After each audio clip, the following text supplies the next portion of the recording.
that means we are setting precedent. There was a silent communication from the East African community, people saying, begging Kenyans that please do a fair and verifiable election because we are also looking at you so that we can also be able to task our people to do the same. Because there's a way, if we do it right, the other people will be behooved to also do it right. So that is I think something we need to look at. Yes, and I would also want to pick your mind, Wamboi Shadrach, as well on that, because at the end of the day, you are officers of the court as well. What precedent does that our decisions set? Because in 2017, the world was watching, and after that historic decision, Kenyans, even the countries that were not watching, were like, we need to watch how Kenya conducts itself. And as Gesori has talked about, is that even Malawi, and not only that, Kenya's example, the bold decision by the Apex Court, is being watched keenly, not only by our East African brothers, but by the rest of the world. Well, Ben, I mean, to be very fair to ourselves, we have always proved to be first amongst equals. And this, in a sense, should be, I mean, this is a conclusion you should arrive at when you reflect on the history of, the governance of this country. Now, remember, if you look at our neighbors, we are probably one of the countries that basks in a lot of glory as far as the respect for the rule of law is concerned. If you visit just our neighbors here, the Ugandans, they have been a subject of so many coups. And in any event, if you're to look at even the current presidency of Yoweri Kaguta Museveni, he actually assumed these reins of power after a coup was conducted, and then subsequently there has been, lip gloss service on their democracy. There has been some intimation that they actually participate in democratic elections. Well, some people might have a different thought on that as a conclusion. And again, if you go back to our neighbors here in Tanzania, what the Chebukati says is, the final declaration is not up for challenge in any court. In any event, our brothers in Tanzania. Our brothers in Tanzania, the Chebukati, once the Chebukati says something, it is a done deal. You cannot question that before any court of law. Yeah, it's cast in stone. So really, when you look at us, we have proved, and this is after the independence. Since we got our independence through blood and sweat, we have ensured that we respect our constitutional democracy. In any event, the little attempts that have been there to have a coup probably has been through, the infidelity when it comes to the implementation of our laws, so that we have had regimes that have ascended to power, but through constitutional means, but during by use of processes that are not as the ones that have been anticipated in our constitution. So when you want to look at Kenya becomes unique when it is compared to her neighbors. Many countries in this continent have been a subject of so many coups. People who have refused to yield power, people who have always participated in violence and war. Go to Gabon, go to Congo, DRC, Congo. We have so many examples. I mean, Africa is just with replete of examples. So that when you want to look at Kenya, you want to look at Kenya from an American point of view, because our constitution, it's even one constitution that has been applauded. It has received so many accolades, even from our neighbors in America. It has received so many accolades from our friends in India and even in South Africa. So that when you cannot compare us with the likes of Uganda, you cannot compare us with the likes of Gabon, DRC. No. When you want to compare Kenya, you must compare Kenya with its equivalent, which is the United States of America, where there is some respect of the law and the constitution. And that is why probably this must explain the kind of attention we've been receiving. I've been receiving some interviews from media stations in South Africa. They are keen on establishing what is happening in Kenya. Remember, even the environment we've created for ourselves, because of our respect to the rule of law, it is what has attracted so many investors into this country.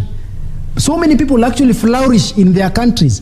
They flourish in their businesses because of the peace and tranquility that we enjoy as a country.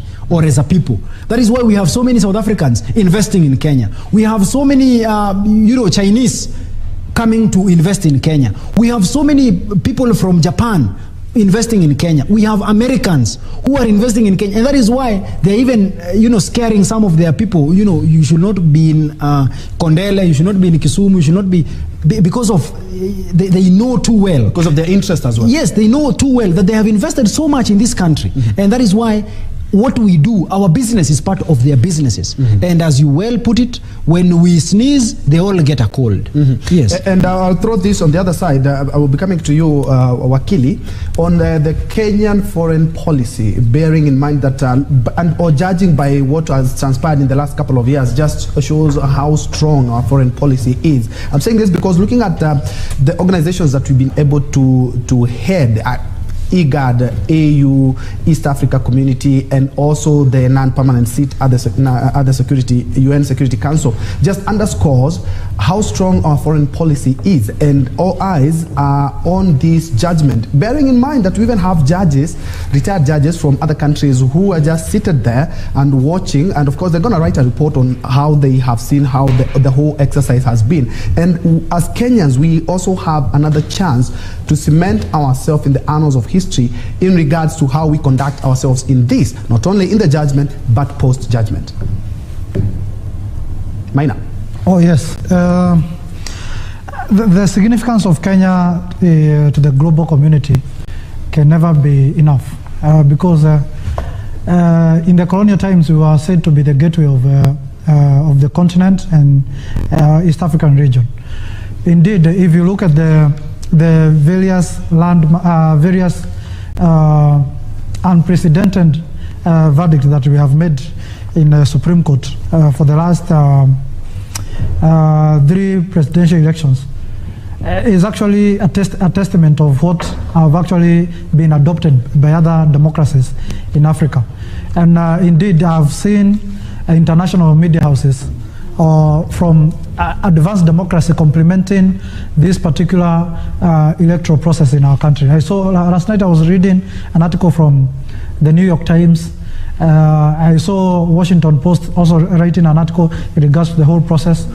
And that underpins the interest that these people have seen in our electoral process.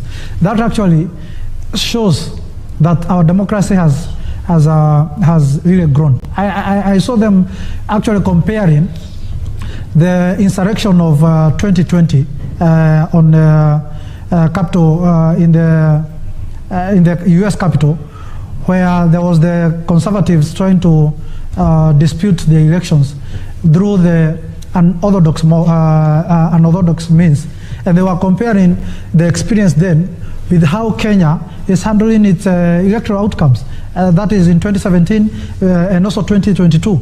That is the kind of maturity that Kenya has come into. And I must say that our constitution has really helped us in actually getting this global respect, and also the regional respect from our peers in the region. And that is the kind of direction we should take as a country. Even in terms of the economy, we need to take the direction that our democracy has taken, where we have diversity in terms of the products that come from our country, and also how we govern our commercial sector, so that vibrancy can be realized, and we can be able to have the strength that comes with the vibrancy of the economy. Where we are heading to, my brother Troy, is that there might be a unification of the East African region in some years to come. In fact, the drafting of the constitution of the East African Federation is underway. I think it was supposed to be out by 2023. So if as a country we get it right, how we govern ourselves and how we conduct our commercial sector, then it means even when we unify as a region, we are going to be having an upper hand in that unification in regards to offering leadership at the governance level and also at the economic level. And that's where we should head as a country. The Kenyan foreign policy is as vibrant. Remember, we have a concrete foreign policy that is documented. I think it is one of its kind in the African continent. And I think even as the next president comes, we can only improve on that foreign policy or make it even better, so that as a country we can have a country that is respected at the global level in terms of offering direction from the sectors of security, peace, and also economic level. Because as of now, we are seen to be a regional superpower, but continentally and globally, we are still identified as a developing nation. How do we move from that status of a developing nation to a continental superpower and a global partner with the developed nation? It's by having a vibrant economy. And a vibrant economy comes with building an inclusive economy, irrespective of the strength of the enterprises that we might be holding as individual population in this country. Indeed. Thank you so much, Maina Karobia, for your time and your insight. We have been here with you since we began this broadcast some minutes to 7, and of course that is quite impressive. Thank you so much for your insight. That has been Maina Karobia, who is a governance and leadership expert, and has been actually assisting us in putting things into perspective as we wait the big judgment. We are just an hour shy of that judgment, and the Apex Court did send earlier this morning, notice on that, and said that at exactly noon is when they will be giving us that judgment. And now we have new energy, new strength, and we are also trying to get that gender parity. And we are now joined by Regina Manyara. Good morning, Ray. Good morning, Troy. Indeed, you have been holding forth all the way from the crack of dawn, and we're here to support you. Remember, all eyes are focused on the Apex Court as well. Put 1 hour to go. We'll know which direction the country is going to be taking in terms of matters of leadership and, governance, so to speak. And it's definitely going to have a ripple effect in as far as Kenya moves forward, matters business as well as our international relations. And I like what our guest, the political analyst, this is Maina Karobia, said, that in the next few years we are likely to see a unification of the East African community, as it were, and Kenya needs to cement its place as the center of it all in as far as matters of politics are concerned. Just to remind you that we welcome your feedback. You can get us on Twitter on KBC Channel 1. Now, as all eyes are focused on the Supreme Court and its decision that it's yet to be made in the next 1 hour, let's take you down to Dagoretti, where our reporter Beatrice Getonye is covering, the CBC classroom, so to speak, with Cabinet Secretary there, Professor George Magoha. Good morning, Gatonye. How are you?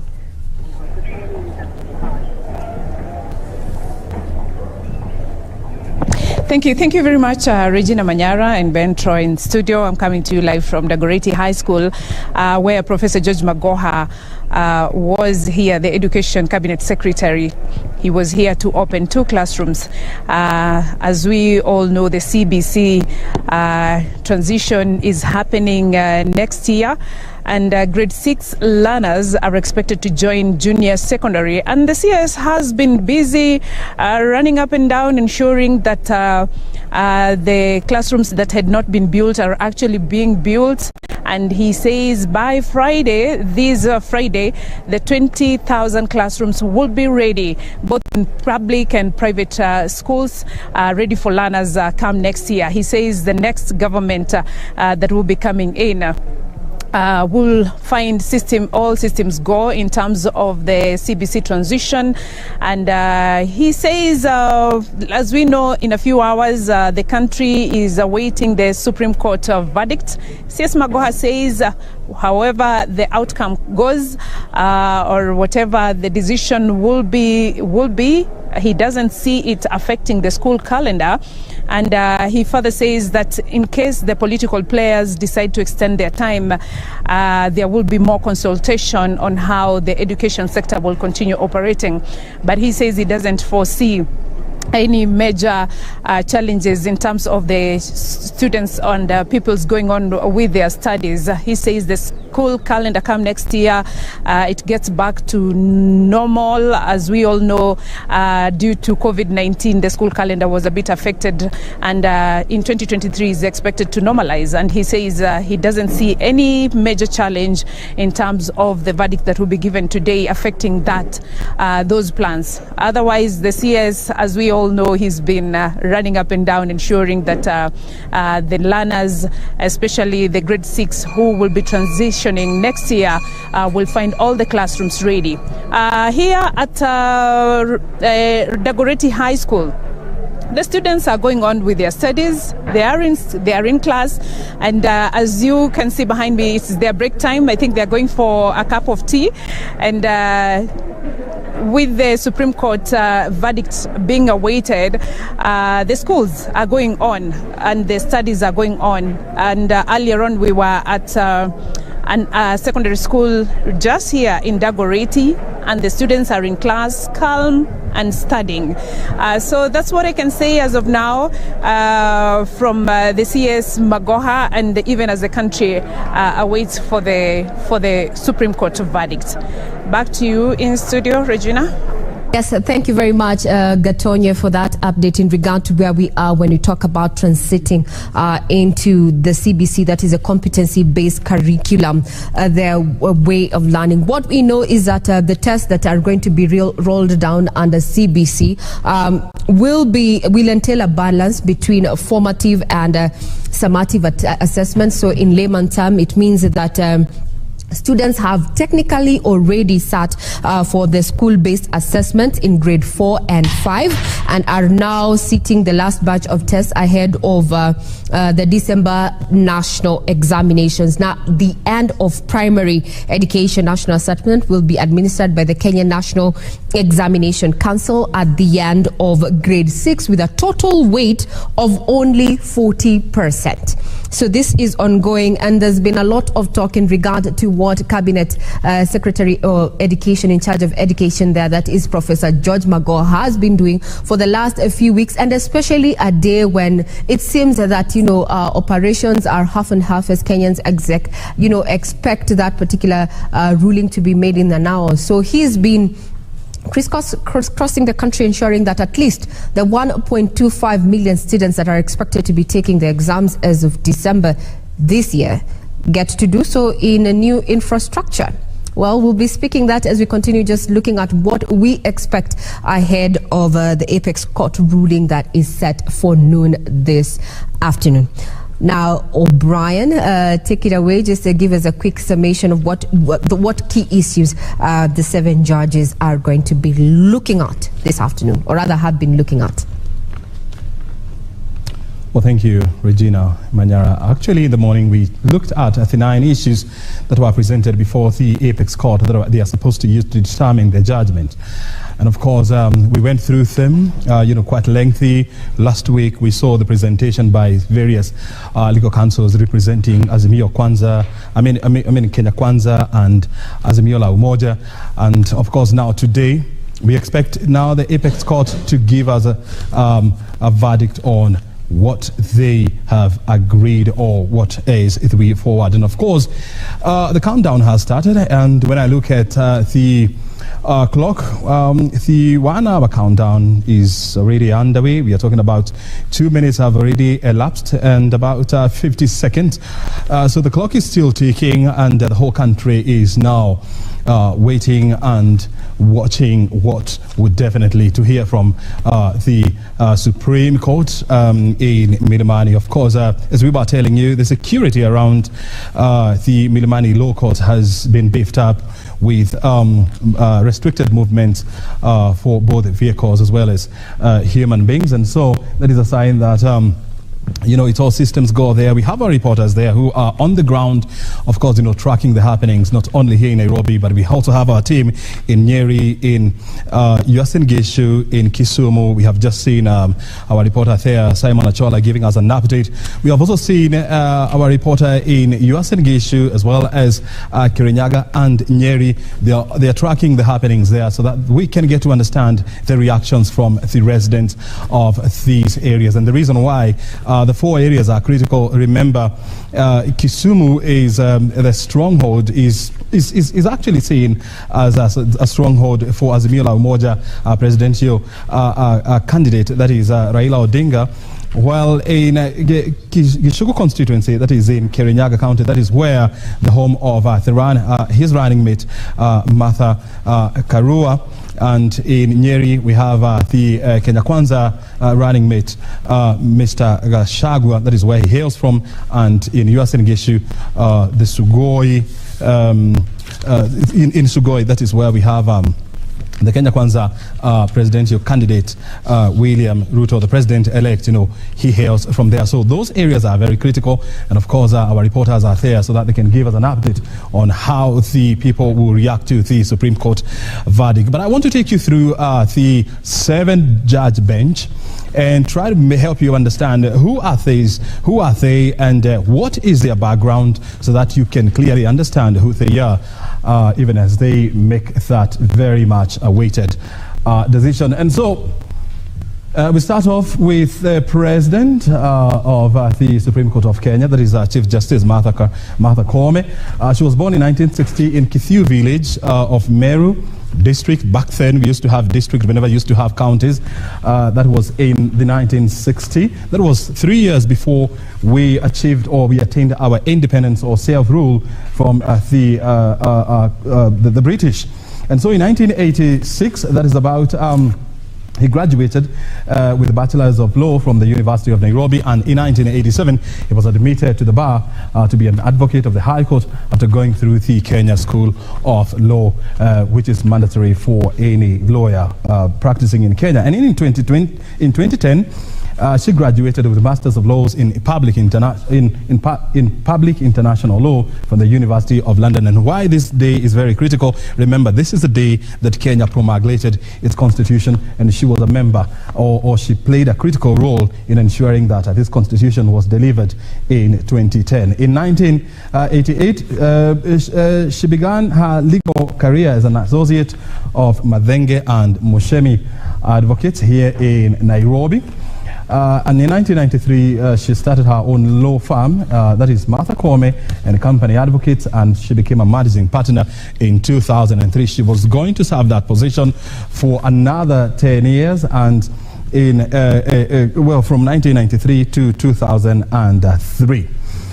So in 1996, she served as a council member of the Law Society of Kenya. She's one of the people who is credited with bringing the vibrancy of the Law Society of Kenya, with, among others, Gitobu Imanyara and other people, who are critical in shaping the legal fraternity in this country. And she partnered with many other people, including the senior counsel, Paul Moite, who we just saw the other day. And so she has quite a big profile there. And she has also served as a chairperson of the Federation of Women Lawyers, FIDA, where she was important.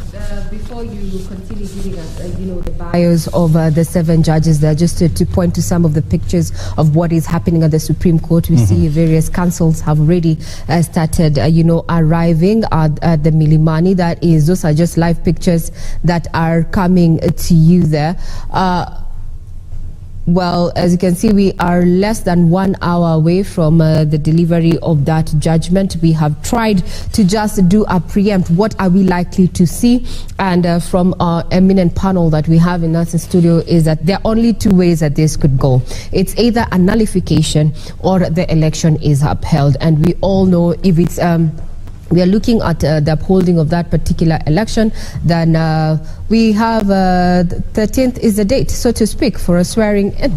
However, in the event of a nullification, we are likely to be looking at, in legal terms, either a rerun or runoff, so to speak, one including the the petitioner and the main respondent there, that being President-elect William Ruto and Azimio flag bearer Raila Amolo Odinga, or well, the other might include the rest of the 4 candidates. But we are waiting to see. It's under an hour and we're here. Now back to you, O'Brien. Oh, absolutely. And that's what we are doing here. We just, we are in studio. We are at the Milimani Law Courts just to observe what is happening there. And so we'll be crisscrossing over these critical places so that we can keep you updated on what's happening there. So we are still going through the profile of the President of the Supreme Court of Kenya, that is Chief Justice Martha Karambo Koome. And so in 2012, she was elected the chairperson of Kenya Magistrate and Judges Association. And fast forward in 2021, she was shortlisted for the Chief Justice position to replace David Maraga, whose tenure came to an end. And apparently, she managed to clinch the position, becoming her nomination was actually approved by the Parliament Committee on Legal Affairs, and she became the 15th Chief Justice and the first female to occupy that office in independent Kenya. So in 2021, the Justice and Legal Affairs Committee, as I told you, vetted her and recommended her. And so President Kenyatta appointed her as she took her oath of office at State House in Nairobi on May 21st, 2021. And in the same year, that is May 24, 2021, she assumed office at a ceremony that was held at the Supreme Court building. So that is a brief of the Chief Justice Martha Karambo Koome, who is the President of the Supreme Court of Kenya. Let's now go to the other lady who is critical in today's decision, and we are talking about none other than the Deputy Chief Justice of Kenya. That is who? Very good. Philomena Mwilu. She was born in 1958 and her career spans for over 35 years. In 1984, she began practicing law in Muthoga, Gaturu and Company, and later transferred to Mutunga and Company Advocates. In 1991 to 1997, she was a senior legal manager at Jubilee Insurance Company, serving in that capacity from 1999 to 2000. She was a board secretary of the Electricity Regulatory Board of Kenya, which actually was succeeded by the Energy and Petroleum Regulatory Authority. In 2006 to 2007, she was the deputy chairperson of the Energy Tribunal. And in 2007, she was a board director of Nairobi Water and Sewerage Company.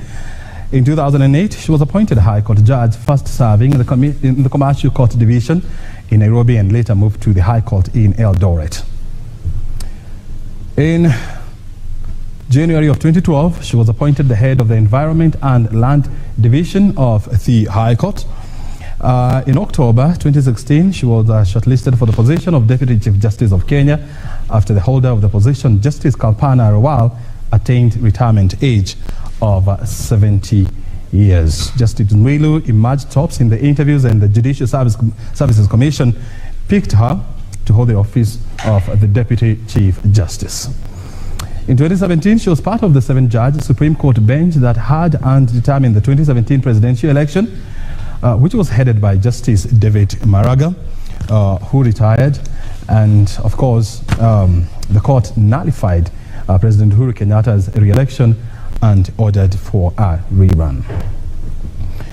Now, O'Brien, before you actually wind up there, just giving us a feel of exactly who is going to be, or who is forming the 7-judge bench, so to speak. Well, let's take you down to Mombasa County, where we're joined by our very own Junaid Karisa to bring us up to speed with what is happening as Kenyans await that particular verdict on the presidential petition. Good afternoon. It's still morning. Junaid, how are you? Good morning, Regina. I'm at the Kenya Ferry Likoni crossing channel and the Supreme Court. Tueleze tu unaitwa nani na matarajio yako ni yapi pole? Nataka nishukuru kwa nafasi hii kwa majina. Nathan Mokaya. Naomba kwamba yale matokeo tunayongoja kutoka kwa Supreme Court, uamuzi ule utakao toka uwe wa haki na kweli, si haki ya mwanadamu bali haki na kweli ya kutoka juu mbinguni. Tutashukuru kuipokea na kuendelea mbele. Ungewahimiza Wakenya nini wanaposubiri? Wakenya wawe na amani na utulivu. Wakenya msibabaike kuenda kukimbia barabarani. Wanasiasa ni marafiki kule wako, na sisi tubaki kuwa marafiki hapa chini, tuendeleze Kenya yetu mbele. Sawa, asante. Karibu sana Dadi. Tueleze tu waitwa nani na matarajio yako leo ni yapi? Mimi naitwa Mr. Jabeso Kwany. Kulingana na matarajio yangu kutokana na hii kesi ambayo iko kwa koti, sisi kama wapiga kura tutaipokea vile itatokea. Mtu yeyote ambaye atatangazwa kwamba ameshinda, sisi ni Wanakenya tunataka tufanya na yeye. Wengine una vipengele vidogo ambavyo ungependa Supreme Court kwenye judgment iweze kugusia? Mimi ningependa ya koti kuu ya Supreme Court ya kwamba they should follow the haki, the rightness of the ya court. Wasijudge bila weighing other side, lakini the justice, we all need is only the justice to be done to the Kenyans. Asante. Kwa rai pengine wakaaji wa Mombasa wanaposubiria? You know, Mombasa is a peacemaking town. Always we believe in peace, and whatever shall come out, we shall simply exercise our peace as usual. Asante sana. Yeah. Dadi, waitwa nani pengine na leo hii matarajio yako? Je, una vipengele ambavyo ungetaka ile judgment iweze kugusia? Yes, kwa jina naitwa Mohamed Ahmed Hassan, na hudumu kama Secretary General wa National Kenya kitaifa kwa madaktari wa tiba za kiasili Kenya. Kwa ujumla matarajio ambayo nayatarajia leo ni matarajio ya ule ushindi ambao uko wazi. Kwa hivyo ningependa mahakama isiangalie kipengele chochote ambacho ni cha kuridhisha wananchi, isipokuwa iangalie uhaki na usawa. Pale uhaki uko na usawa, basi itekeleze. Wakaaji ungewaraji? Wakaaji ningewarai wawe watulivu na wakubali sheria na katiba ya nchi. Asante. Yes. Asante mzee wangu. Nimalizia naangalia tu kamera iliyoko mbele yako. Kipengele, nipe story. Kipengele kipi? Mimi kwa majina naitwa Malik Chelimo, mzaliwa Trans Nzoia, mkazi wa Mombasa toka 2013. Na Mombasa kwa hakika ni mji wa amani. Na kile tunachotarajia kutoka kwa Supreme Court, tutolee tu haki na tuendelee kuwa na amani. Kuna kipengele ni kipi ambacho ungependa kiangaziwe zaidi? Kile ningependa kiangaziwe sana sana, especially hii mambo after every 5 years tunarudi kwa mambo na kesi. Tungetaka hiyo kitu hiyo kidogo sugu itolewe kabisa. Kama ni uchaguzi utakafanyika, ifanyike bila mambo zingine. Huenda kesi ikasema kwamba pengine rais na naibu wa rais hakushinda na pengine kuna uchaguzi mwingine. Wewe ungeweza kulipokeleaje jambo? Tuko tayari kwa vyote vile, maana mahakama ya upeo na mahakama ya mwisho, na tutapokea kwa njia yote inayofaa. Asante sana Dadi. Asante sana. Waitwa nani? Naitwa Jackson, mkazi wa Mombasa na kiongozi wa vijana. Tupe matarajio ya kwanza, nipe story. Vipengele gani ama ni kipi ambacho unaona kinafaa kuangaziwa zaidi kwenye ile judgment itakayotolewa? Commission ya IBC. Mimi sina shaka mahakama ya juu itafanya kazi yake na itatoa uamuzi kulingana na sheria. Sisi kama wa Kenya tuko tayari kupokea uamuzi wowote ule ambao mahakama ya juu itatupatia sisi kama wa Kenya. Je, unaona kwa mtazamo wako IBC ilifanya mukshili yote? Kulingana na mimi commission ya IBC ilifanya kazi yake.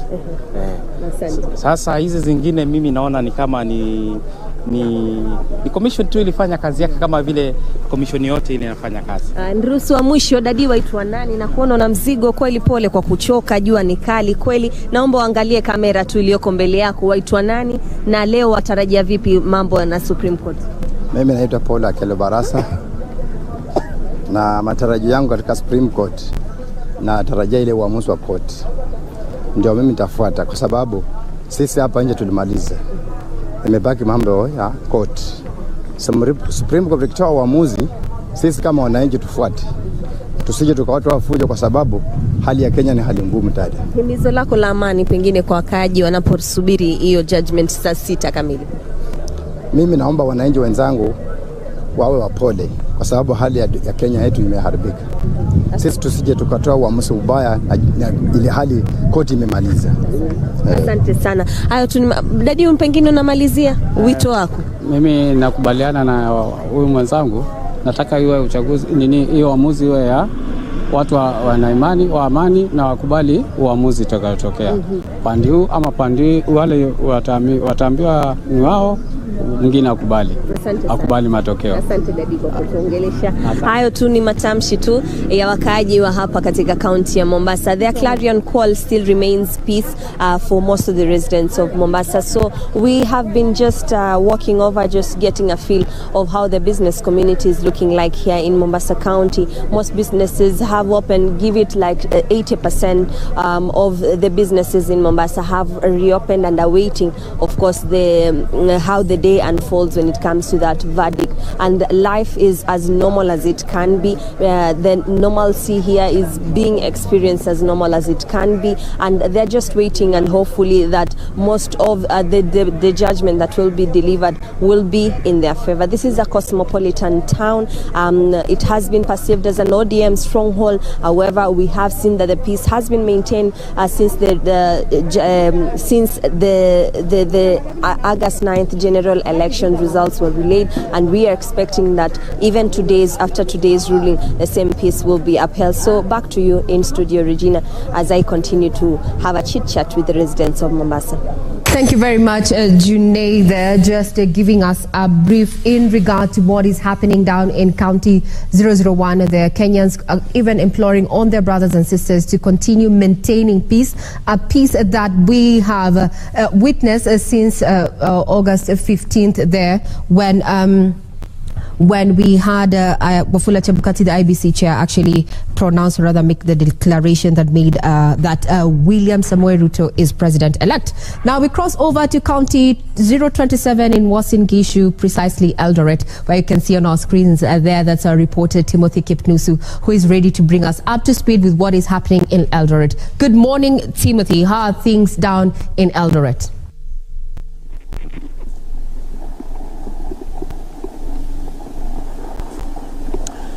A very good morning to you, Regina Manyara, there at the Broadcasting House. Yes, indeed, I'm coming to you live from Uasin Gishu County.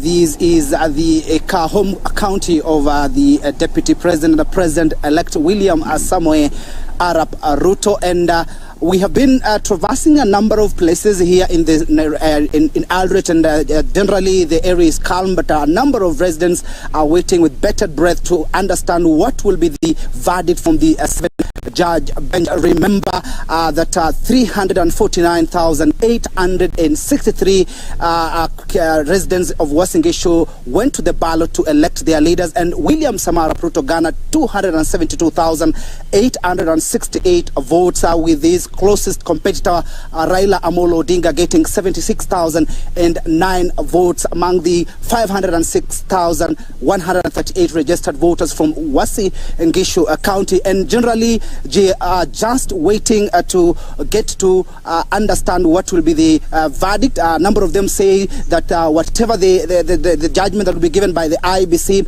they will really welcome and continue with their lives, as this is a time when economy, they're crying about the economy, the cost of living, and they want leaders to get to their office and start working. And joining me is the Catholic Bishop Dominic Kimingich, and I understand they had a meeting with the spiritual leaders, perhaps to give a message to Kenyans about just embracing peace. Many thanks indeed for joining us, Bishop. What is your assessment of the seventh judge bench and how things are panning out? We are all waiting with a lot of expectation that the seventh judge bench will definitely deliver their judgment in accordance with the facts and the truth, and that is what we expect from them, that they will make a decision which is really based on the real facts and on the truth. And this is also what our people are expecting, because that's the only way in which people will be able also to accept whatever judgment they will make, and they will want to move forward with their lives. So we are waiting eagerly for that judgment, and as we have mentioned here in Uasin Gishu, the people really are waiting eagerly because they want to hear that decision and be able to continue with their lives. Yes. But perhaps what's your message to Kenyans? Actually, I was in Gishu County, remembering that it was mentioned as the hotspot area. Generally, when election was announced, William Ruto was announced as the president-elect, we saw those calm, even in other counties. Perhaps what's your message to people of Uasin Gishu, whichever the outcome from the 7-judge bench? Well, what I would like to urge our people is to continue with the same peace. We voted peacefully. We waited for the tallying, we got the results in a very peaceful manner. So we want to maintain that peace, because there's no reason why people should say this is a hotspot. Let it be a hotspot of peace, not a place where people will cause chaos or anything like that. As you already know, even the president-elect himself said he will accept whatever verdict will be said. So I think that is very important for our people to remain calm. After all, these elections will come and go, and we'll continue with our lives. So my message is that let us maintain our peace, let us maintain our calmness, let us continue with our lives as we wait for the verdict. Yes. Perhaps your message to the Independent Electoral and Boundaries Commission, because anytime we go to the election, we always have a number of leaders poking holes on the electoral process. What is your message to the IEBC, and of course being an independent body that conducts election in Kenya? Well, being an independent body, I believe IECB tried to do their best. Of course, just like any other institution, any other body, there's nobody who is perfect. And also using all these, even you rely on so many other people, they rely on technology. So definitely there could be some mistakes here and there. But as an independent body, we have to respect IECB. And if there are reasons, major reasons why maybe they didn't do their work, then that should be looked at. But as an independent body, we have to respect IECB and let them continue with the mandate which Kenyans have given them to conduct general elections. Yeah. Perhaps your parting shot? Well, let us remain peaceful. Let us wait calmly. It will be in the next 1 hour or two. We will know the verdict, whether the president-elect now will be declared the winner and he will continue now to be the 5th president of Kenya, or if there's any contrary decision, we'll wait and see. Yes, but for us as Kenyans, let us remember that we are Kenyans. We have to maintain our unity. We are one family. We are one nation. Let us not allow all these things to divide us or to bring any animosity between our people. Let us live together and continue with our lives together. Yeah. Many thanks indeed for talking to us, KBC Channel 1. There you have it, Regina. That is Dominic Kimengich, the Catholic, Eldred Catholic Archbishop, just making his remarks concerning the wait-and-see situation from the 7-judge bench. And of course, the most important thing is that Kenyans should remain peaceful, whatever the outcome. If the 7-judge bench will annul or affirm the win of Deputy President or the President-elect William Samoei Arap Ruto. A number of residents say they are tired of waiting and they want to go back to business, and they are saying that whoever will be elected or whoever will be mentioned as the president or whatever, if they are going to the ballot again, they say they will really welcome that idea, just to ensure that we have the president. The most important thing also they say is whoever becomes the president doesn't matter at all, but the leaders who have been elected down there, ranging from the governor, senator, woman member to the National Assembly, and the member of County Assembly, those are the people they are focusing on to ensure that they have development in this particular country. From me, Timothy Kipnusu, I hand you back to studio, Regina Manyara. Now, before I let you go, Timothy there, and I know you're going to be keeping tabs awaiting that particular verdict to be delivered at noon. A quick question to the bishop there. What is his take in regard to, the role that the church, or rather the religious sect has played in regard to the August 9th polls? Maybe you can just ask the bishop that question. We really wanted you. Are you related to the effectiveness? Well, we will be getting feedback in regard to what the bishop there has to say in as far as the conduct of the religious sect has had run up to the elections and even during the elections, and such at a time when we have heard from various denominations they are calling for Kenyans to remain peaceful as they have been. We will be getting to that. Now, some of the shots that you're seeing on screen are just live shots from Milimani there, where the Supreme Court anytime from now, actually exactly 32 minutes from now, is going to be delivering their verdict on the presidential judgment there. Now, to just give you a list, the petitioner, that is Azimio la Umoja One Kenya Coalition, had a list of 42 lawyers who were litigating on this matter, and they were led, this team, the legal team, was led by senior counsel and Governor-elect there, James Orengo. He led this particular team that comprises of Feroz Nurwarji, then Philip Murgo, as well as Okongo Mogeni. Also in that particular team, and I can see we have just seen Tom Omolo there actually cross over.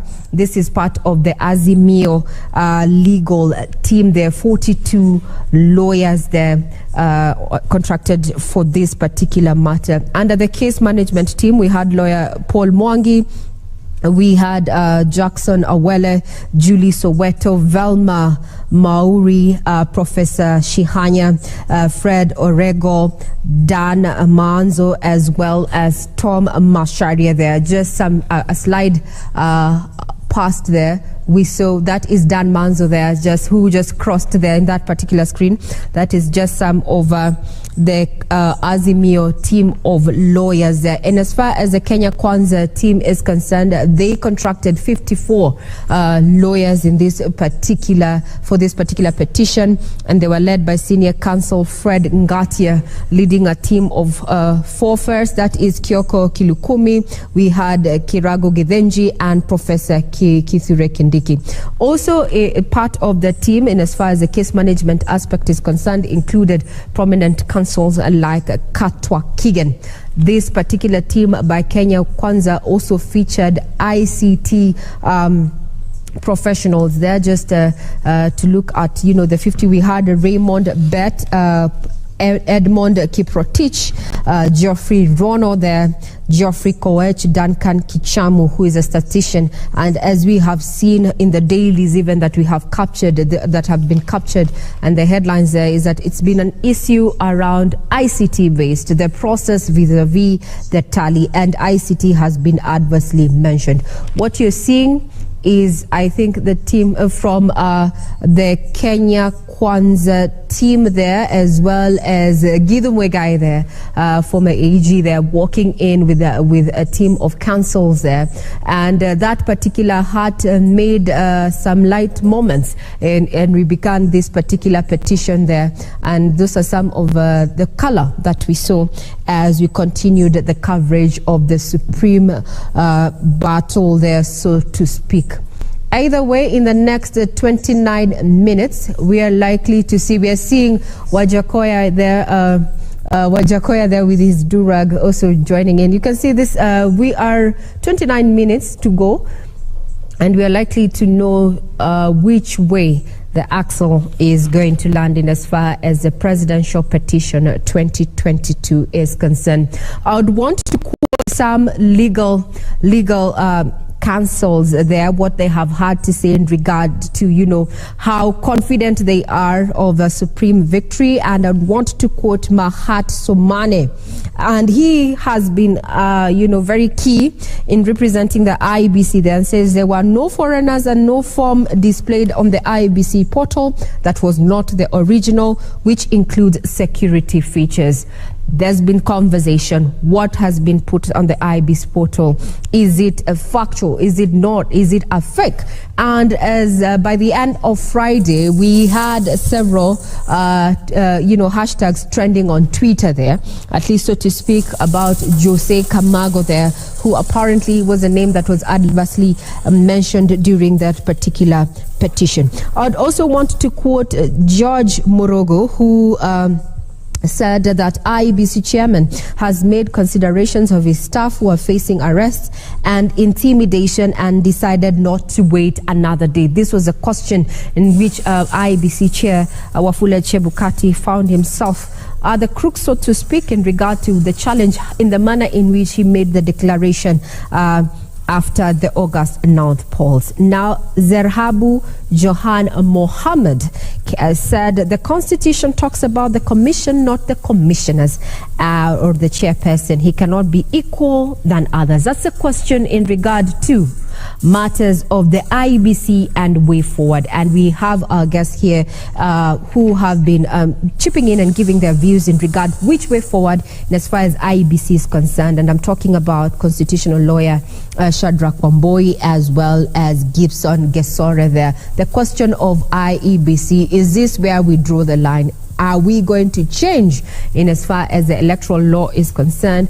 After we saw what happened, we have 4 dissenting commissioners. We have a chairperson who, though criminal charges have not been leveled against them, there's been talk around, especially with the petitioner, saying that he should be found culpable of malpractice and that. But by end of today, that is exactly 26 minutes from now, we will know the direction in which we'll take in as far as the August 9th petition is concerned. From the screen, security is quite beefed up at Milimani, as you can see there. And also, there was a communication made earlier in regard to the roads that are going to be blocked just to ensure that this particular process runs simultaneously and seamlessly there. And it was made public, and including KBC Channel 1 actually carried that story to just enable you as a Kenyan citizen go by your duties, being asked to remain peaceful and calm as we let the 7-judge bench, they're led by none other than Chief Justice Martha Koome, tell us which direction the presidential petition is going to take.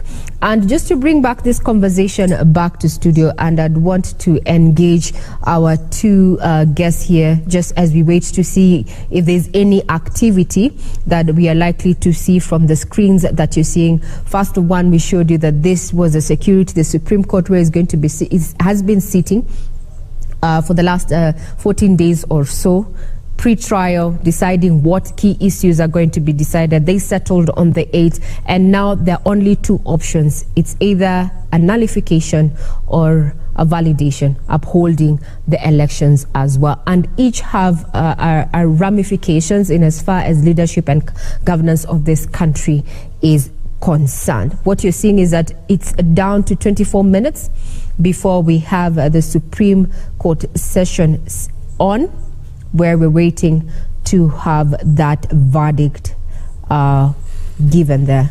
From the screens, you can see councils continue getting into the chambers there.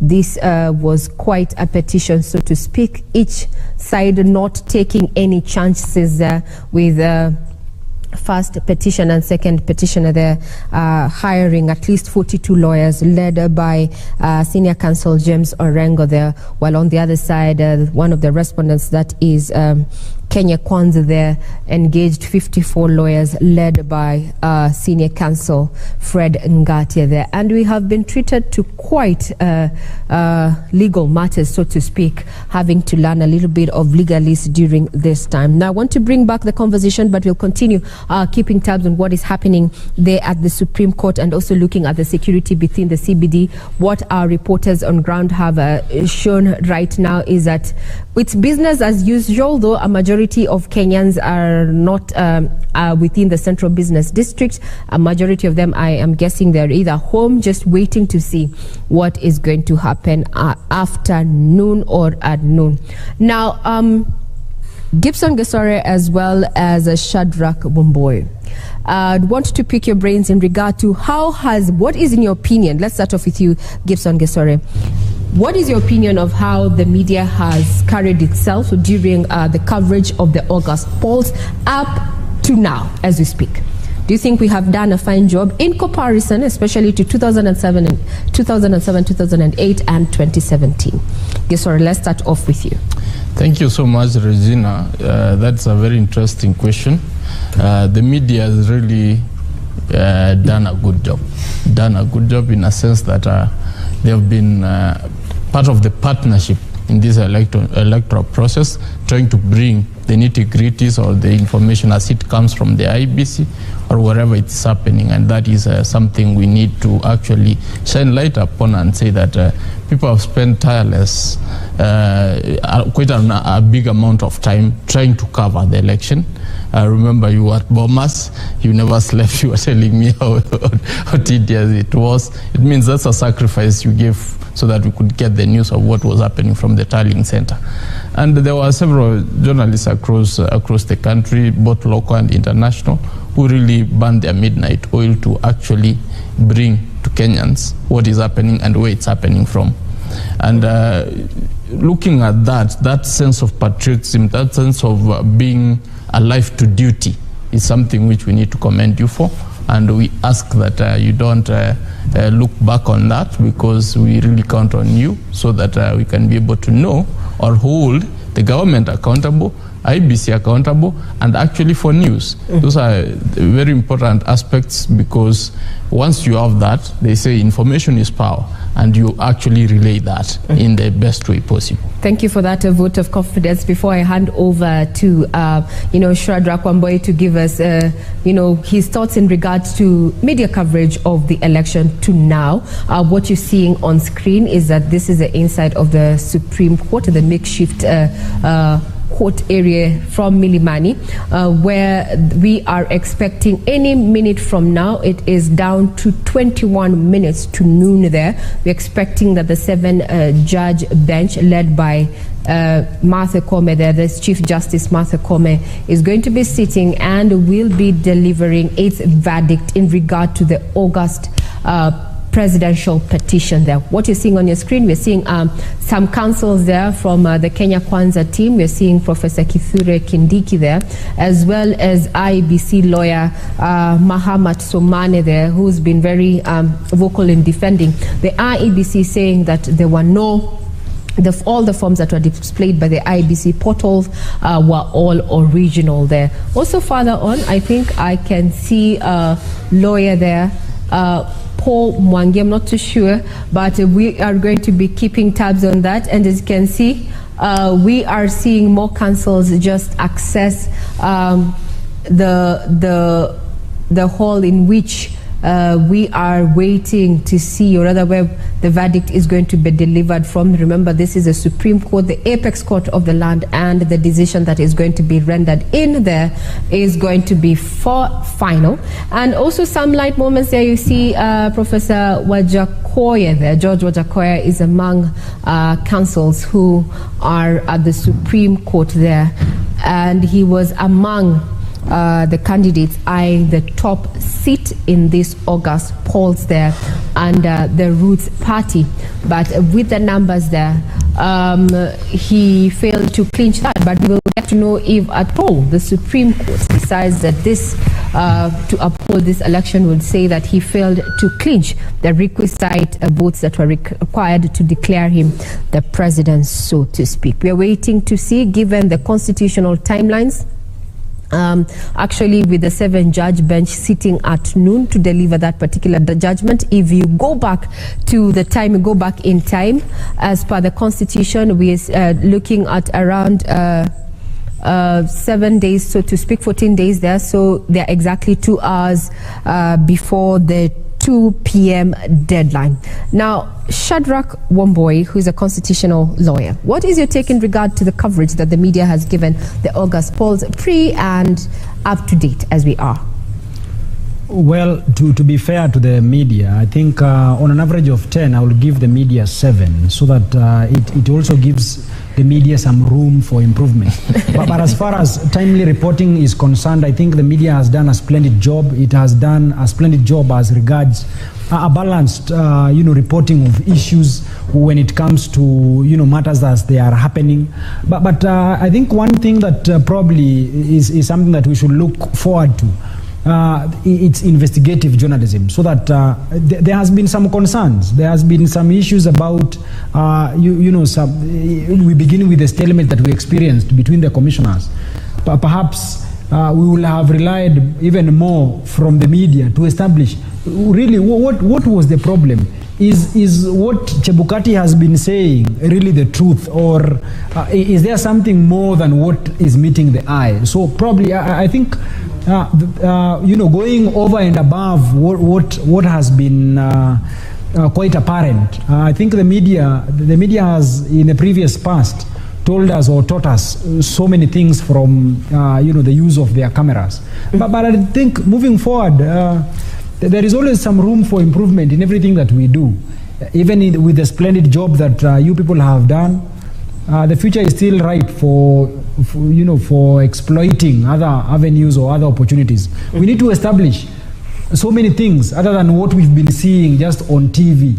We've been seeing some plays, people playing. We need to also get a cover of what is this that has been happening behind the scenes, so that we are treated to more. And I think this is something that we live with you. All is not lost.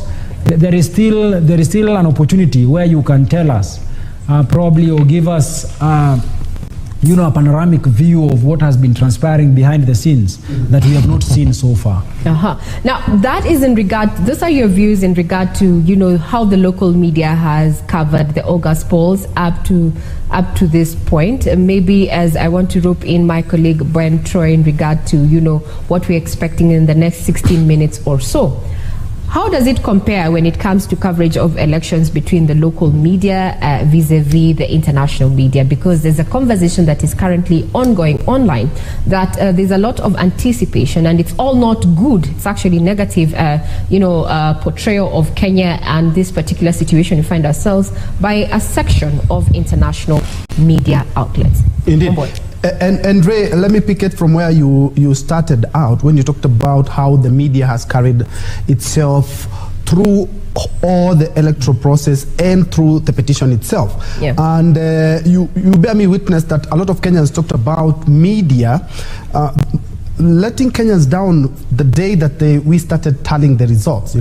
We did a very good presidential and gubernatorial debates, but we were not as united or as one cohesive unit when it came to the tallying process, and which would have helped a lot of Kenyans cool their nerves. But away from that, the election itself and the petition, I would say we as media have carried ourselves in the best way so far.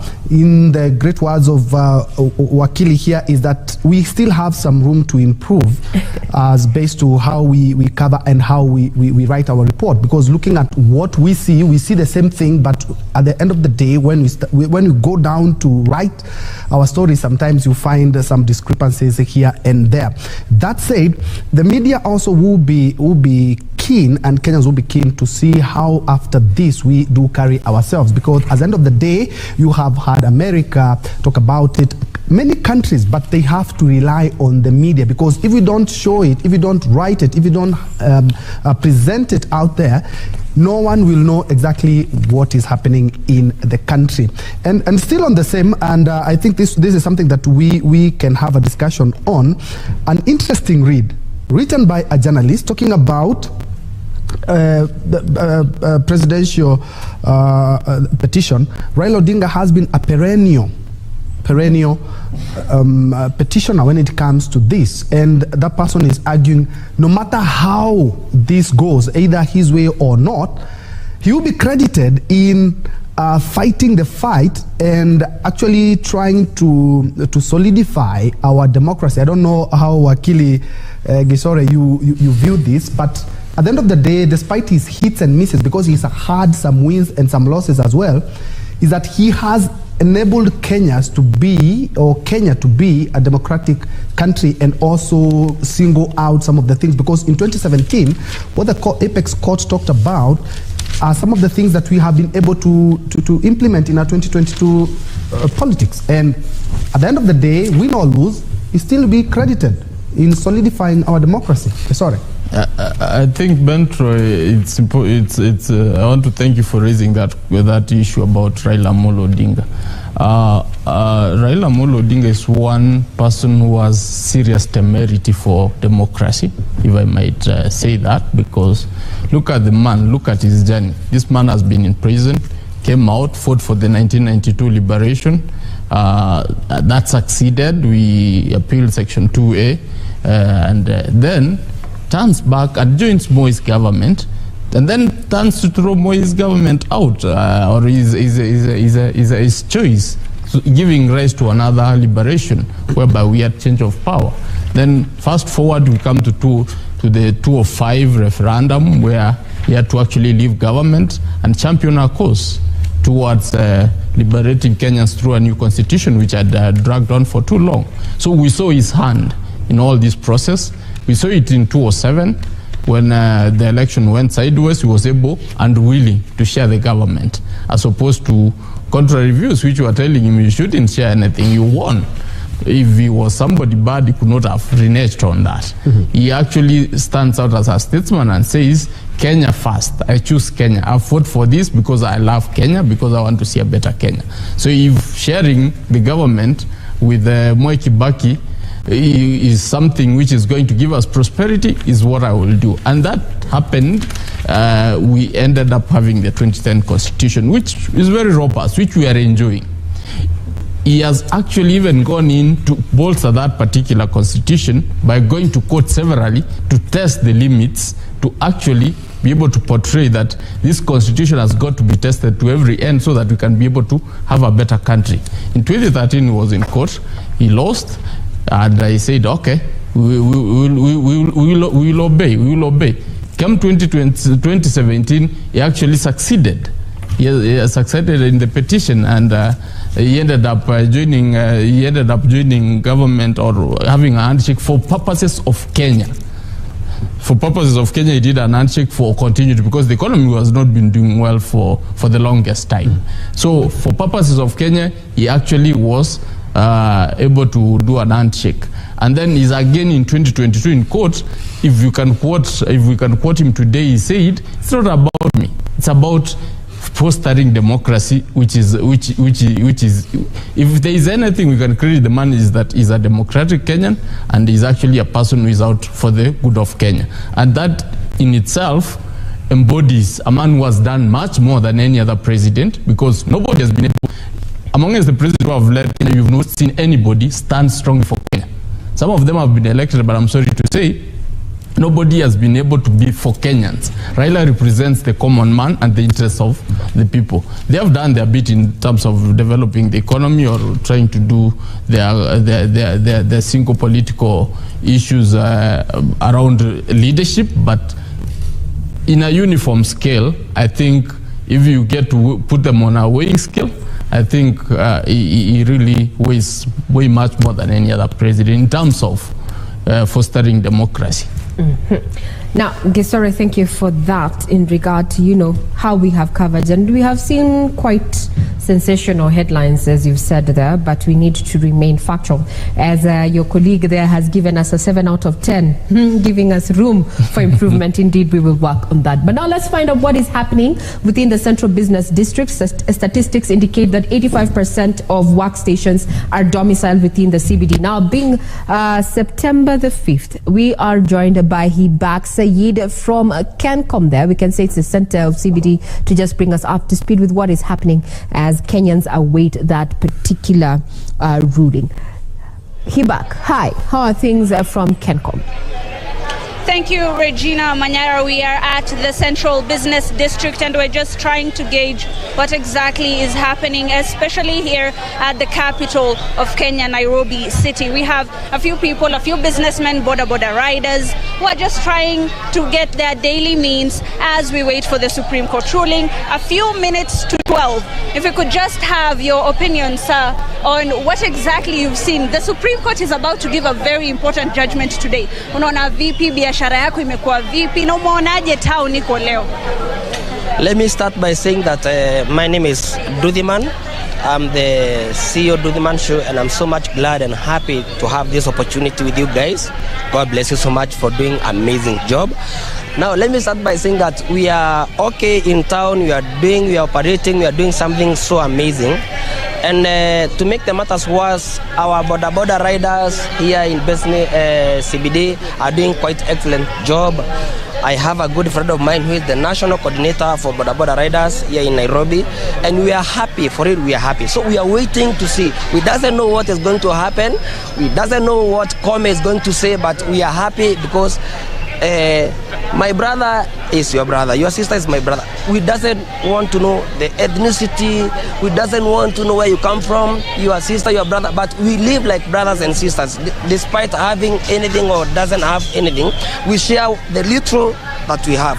So as a Boda Boda rider who is a journalist by profession, because I've worked with your media or whatever, I'm happy, we are happy. So let me just give a take to my brother and say something. Just to cut you off, Regina, we've been checking around and we've seen that the shops are mostly open, the businesses are functioning quite well, people are conducting their business as they always have.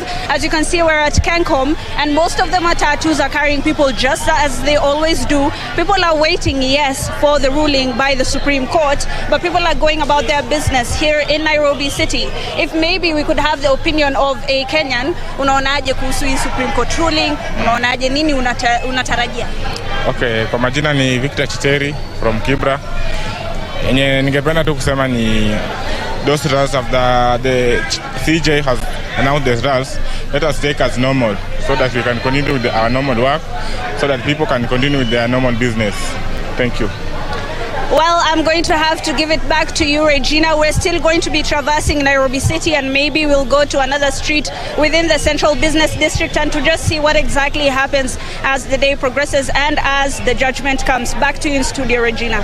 Thank you, Hibak, for that quick update. I can see, yes, Kenyans quite the, still being Kenyans, trying to make light of the situation, even as it remains, on tenterhooks. We remain on tenterhooks in regard to what we should expect come the next 6 minutes there. And we are live. We have our reporters there on ground, including Serafina Ruby, who is going to be bringing us up to speed with what is happening. Kenyans asked to remain peaceful as we wait the 7-judge bench there to make a ruling in regard to the August presidential petition. What you're seeing on your screen, those are live pictures from Milimani there.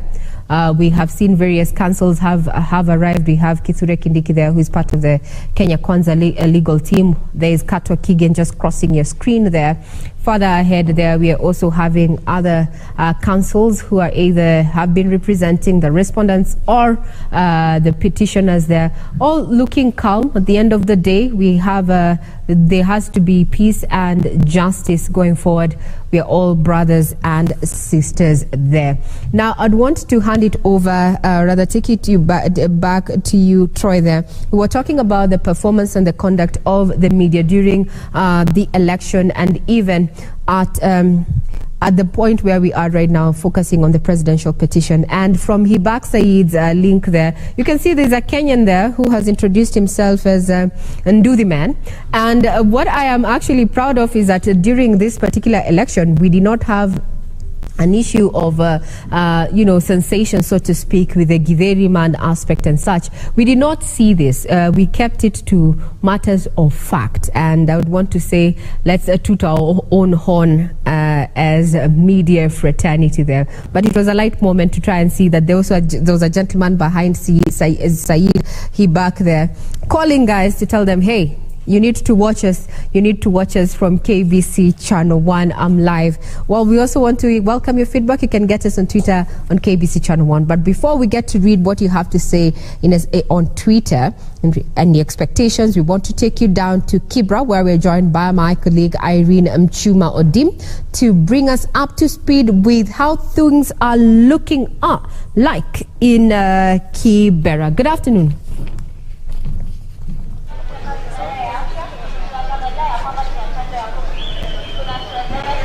Representing the country.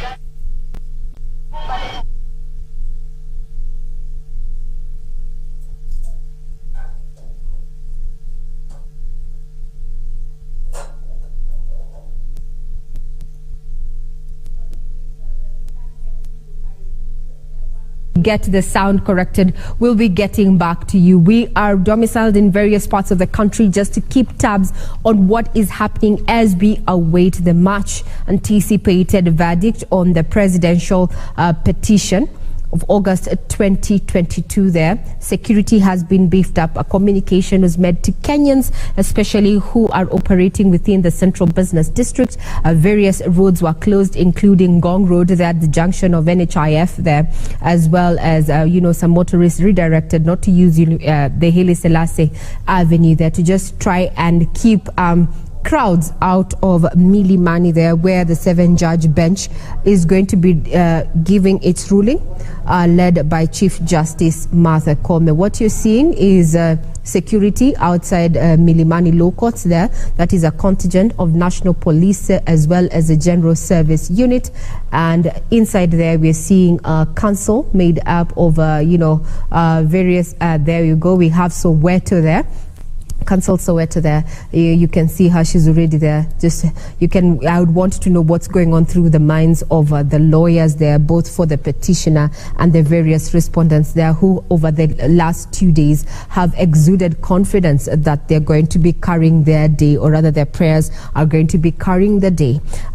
In the next 1 minute, we are expecting the 7-judge bench there. We are seeing Feroz there, Luigi, as engaging Professor Githu Muigai and the legal counsel there, Governor-elect, that is James Orengo. Quite camaraderie there, transpiring between the senior counsels there. So, as we say, it's all in a day. It's all in a day when it comes to matters of litigation, and that there are no permanent enemies. But we asked that Kenyans remain peaceful, and justice, we hope, is going to be served in this particular matter. Yes, that is enough. Look at the pictures on your screen. James Orengo there, and other lawyers who are representing different factions, and they're all seated together. They make fun together. They argue it out. They sweat it out together and maintain the peace. That is exactly what should be happening, not only in that court, but in the Republic as well. Before we crossed over to Irene, we were talking about how, despite the fact that he has had some hits and misses in presidential petition, is that he has been able to bolster our democracy in regards to electoral matters. And I would like to pick Shadrach's mind on the same, is despite that Raila has won and lost some of the petitions, he has actually helped the electoral system in the country. That was an interesting read. I was reading from a journalist as well. And on the 7 out of 10, yes, I do agree, because there are some journalists still talking about a ruling. We don't expect a ruling, we expect a judgment today, because it's the final product of what they have been hearing for the last couple of days. Wamboy, I would like to pick your mind on the same. Well, there is a lot to admire from the two gentlemen who have been, entertaining us with this presidential dispute.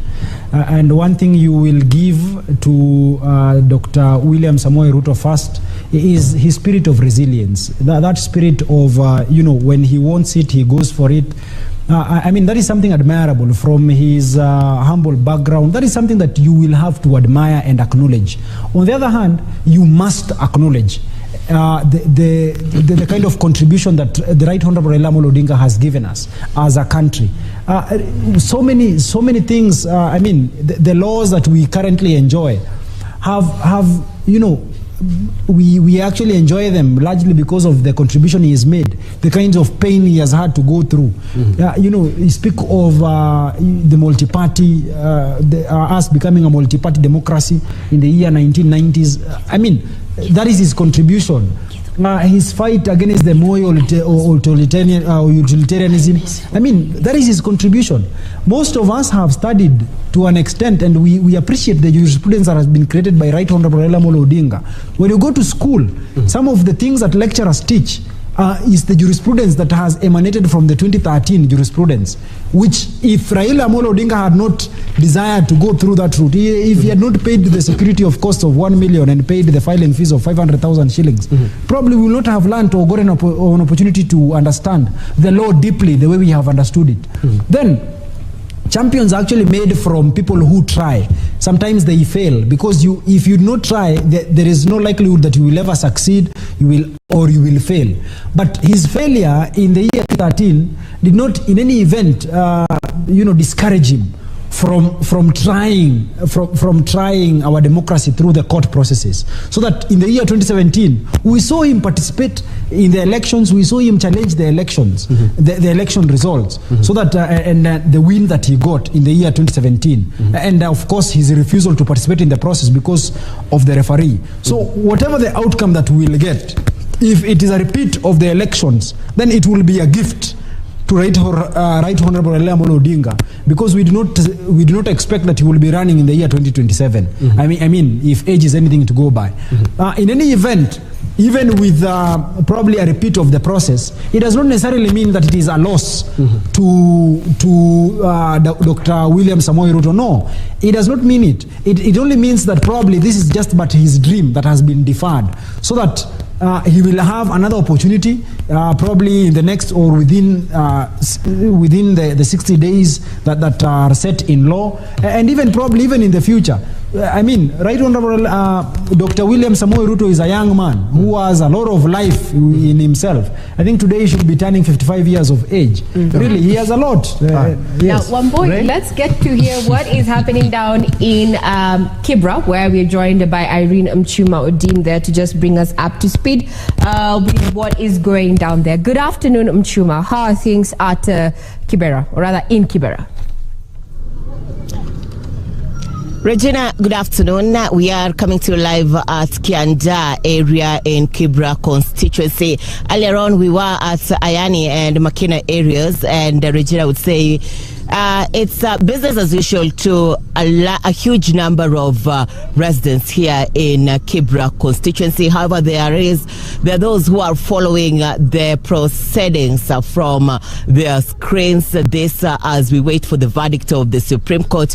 Remember, Raila Odinga, who is the Azimio La Umoja presidential candidate, is also the ODM party leader, and Kibra constituency has time and again given him a back wherever he's making a move politically. And interestingly, Regina, unlike what many people would anticipate, that many people will remain at home and not go back to the business, is business as usual for many residents here in Kibra constituency. In fact, the shopkeepers, the tailors, the welders are going on with their business as usual. The matatu operators, boda boda riders. Thank you very much. The 7 judges making their way that are about to take their seats. Remember, this particular 7 judges are made up of William Oko, as you can see on your screen, flanked by Njoki Ndongo having a seat, Isaac Lenaola, Smokin Wanjala, Philomena Mwili, who's a Deputy Chief Justice, and Martha. Let's have a listen in.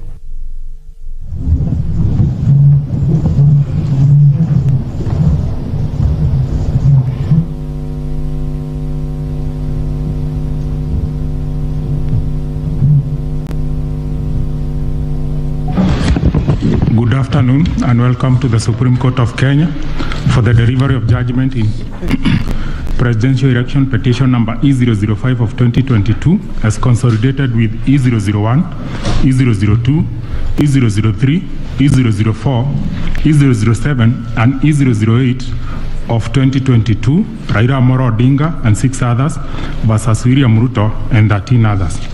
The Honorable Chief Justice and the President of the Supreme Court is presiding. Thank you. Very good afternoon, ladies and gentlemen. Yes, this is the judgment of the court, which is delivered pursuant through 23(1) of the Supreme Court Presidential Election Petition Rules 2017 in the presidential election held on the 9th August 2022. This is an abridged version of the judgment. The full judgment will be delivered. Sovereign multi-party democratic state whose foundations are firmly spelled in the Constitution. The Kenyan people's quest for electoral reforms since independence is well documented. This speaks to a background of distrust of the administration of our electoral process. Informed by this setting, Kenyans made a decision to vest the Supreme Court with the jurisdiction to determine questions regarding the validity of a presidential election under Article 140 of the Constitution. The reactions following the declaration of results of the presidential election of 9th August 2022 shows that the Independent Electoral and Boundaries Commission, IEBC, has not yet garnered universal public confidence and trust in the internal management of the Commission and elections. On the 15th August 2022, 6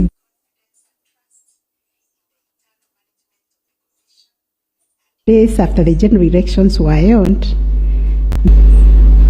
Raila Odinga 6.942,930 votes, representing 48.85%. William Ruto 7.176,141 votes, representing 50.49%. David Wahiga 31,987, representing 0.23%. George Wajakoya 61,969, representing 0.44%. Based on their foreseen results, the chairperson of IEBC declared William Samoei Ruto the first respondent, the presidential candidate for the United Democratic Alliance Party, as the president-elect. This declaration has precipitated a total of 9 presidential petitions that are filed before us, to wit, number 1, presidential election number 001 of 2022, John Njoroge Kamau versus Wafula Chebukati and 3 others, and Raila Amolo Odinga and 7 others named as interested parties. The second petition is presidential election number 002 of 2022, Youth Advocacy Africa and another versus IEBC and 12 others. Third petition, presidential election petition number 003 of 2022, Kerif Karifa and 3 others versus IEBC and 3 others. Fourth petition, presidential election petition number 4 of 2022, David Kariuki Ngari versus IEBC and 9 others. 5, presidential election petition number 5 of 2022, Raila Amolo Odinga and another versus IEBC.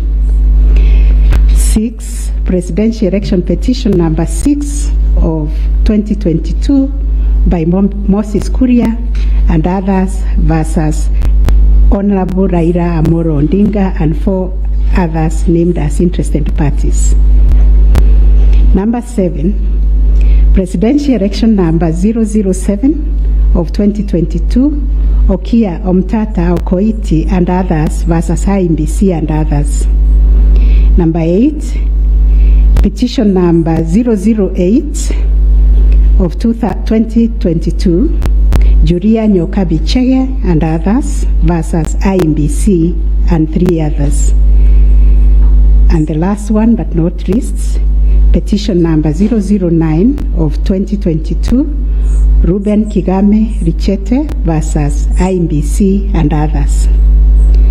In addition to these petitions, we received a total of 24 interlocutory applications and 1 preliminary objection, which were filed in this court. 2 of the presidential election petitions were struck out. That is petition number 6006 and 009 of 2022 for failure to meet the constitutional threshold as set out under Article 140 of the Constitution.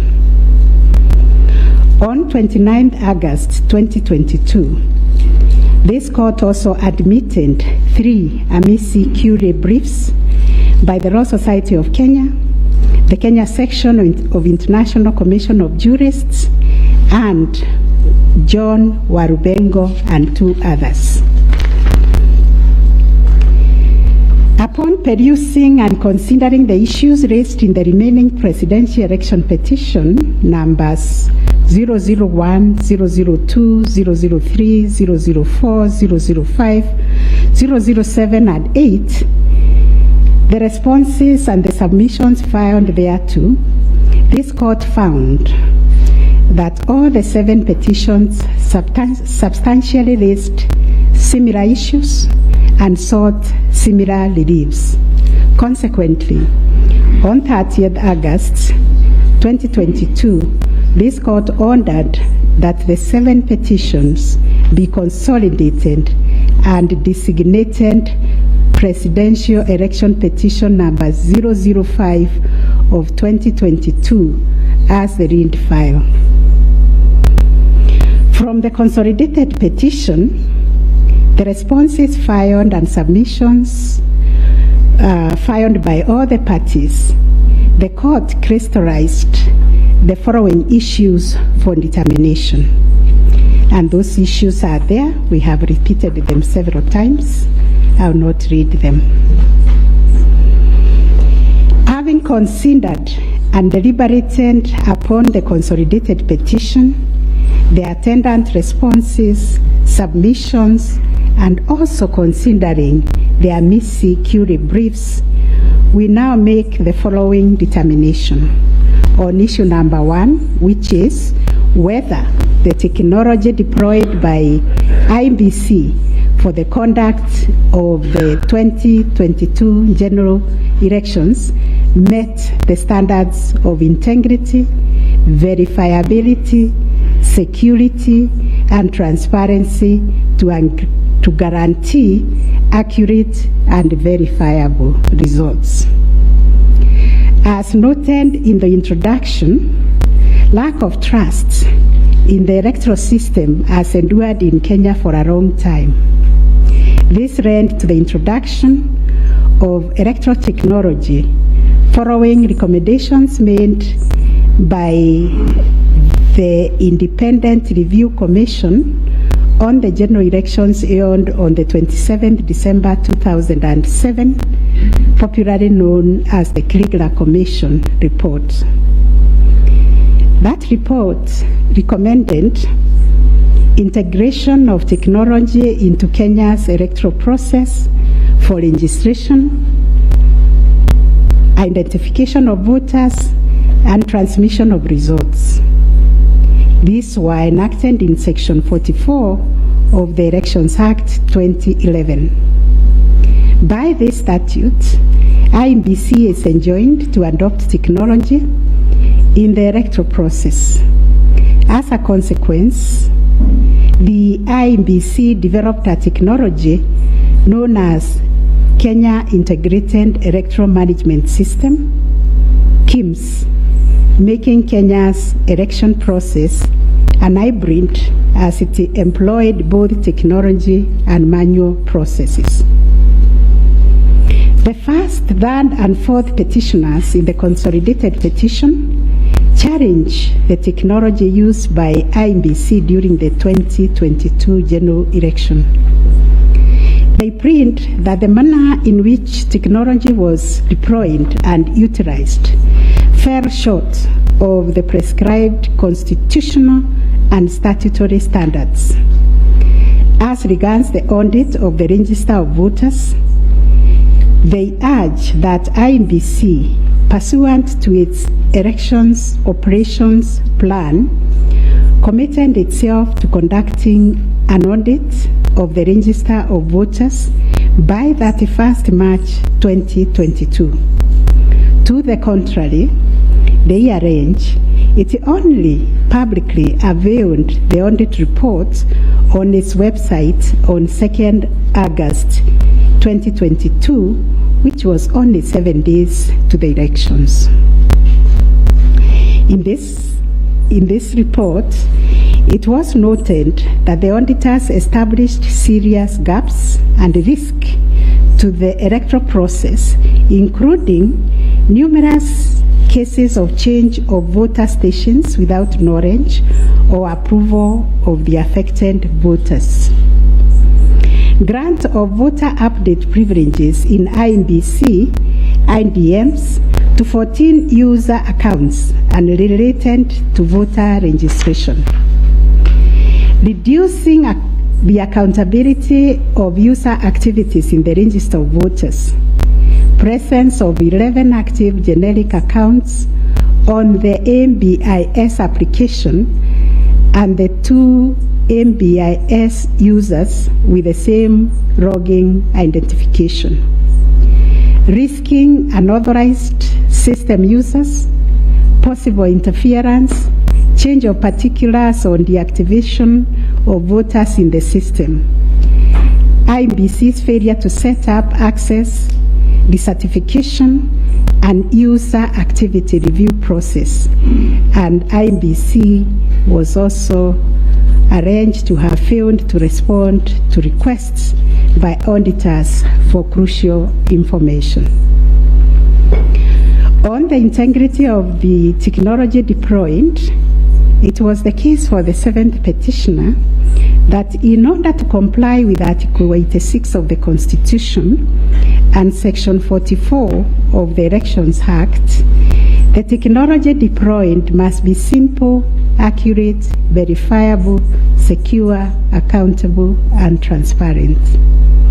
On the simplicity of technology, the 7th petitioner contends that the KIMS kit failed the tests as they were not easily usable by ordinary citizens without expert knowledge. They further assert that IBC was expected to procure and put in place a technology necessary for the conduct of the general election at least 120 days before the election and ensure consultation with the relevant agencies, institutions, and stakeholders. Furthermore, the petitioners arranged that IBC violated its constitutional duty by delegating the design, implementation, and conduct of the KIMS components of the election to a foreign company, Smartmatic International Holdings, BV. As a result, IBC staff and the public did not have full comprehension of the KIMS component. They conclude, therefore, that IBC abdicated and surrendered its role to conduct elections to Smartmatic, and that IBC vigorously fought any attempt to subject Smartmatic's activities to accountability and transparency, including the safeguards required by Regulation 61, 69, and 75 of the Elections General Regulations 2012. In response, IBC has submitted that the electoral system met the constitutional threshold, that all the necessary information was accessed only by the authorized persons. The information was accurate, complete, and protected from malicious modification, either by authorized or unauthorized persons. IBC maintained an audit trail on activities related to information, and that the information was available and could be authenticated through the use of various security features. In further response, IBC contended that they engaged KPMG on 7th April 2022 to conduct an audit of the register of voters, which was submitted on 18th June 2022. In addition, it issued a briefing on the report on 20th June 2022, summarizing the thematic areas therein and disclosing its findings as well as actions taken to remedy the issues identified. It also conducted its annual audit in compliance with Regulations 11 and 12 of the Election Technology Regulations 2017 and a certification of compliance issued to it on 3rd August 2022. IEBC relied on sworn affidavits by Michael Ouma, Moses Sunkuri, and Hussein Majan on 26th August 2022, which were to the effect that it published the interim report by KPMG on 8th June 2022 and embarked on remedial measures aimed at effecting the recommendations ahead of publication of the final report. It was ascertained that it could not publish the full final audit report, as doing so would compromise the integrity and security of the electoral technology system, considering the provisions of the Data Protection Act, which imposes a duty to protect the data of Kenyan voters.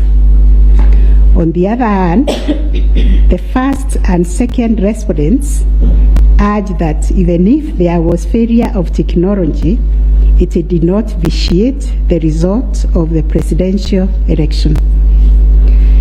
Upon considering all the printing submissions and the ICT scrutiny and inspection tallying and recount report, which fully examined the IEBC's result transmission system, RTS, we are not persuaded by the allegation that the technology deployed by IEBC failed the standard of Article 86A of the Constitution on integrity, verifiability, security, and transparency for the following reasons.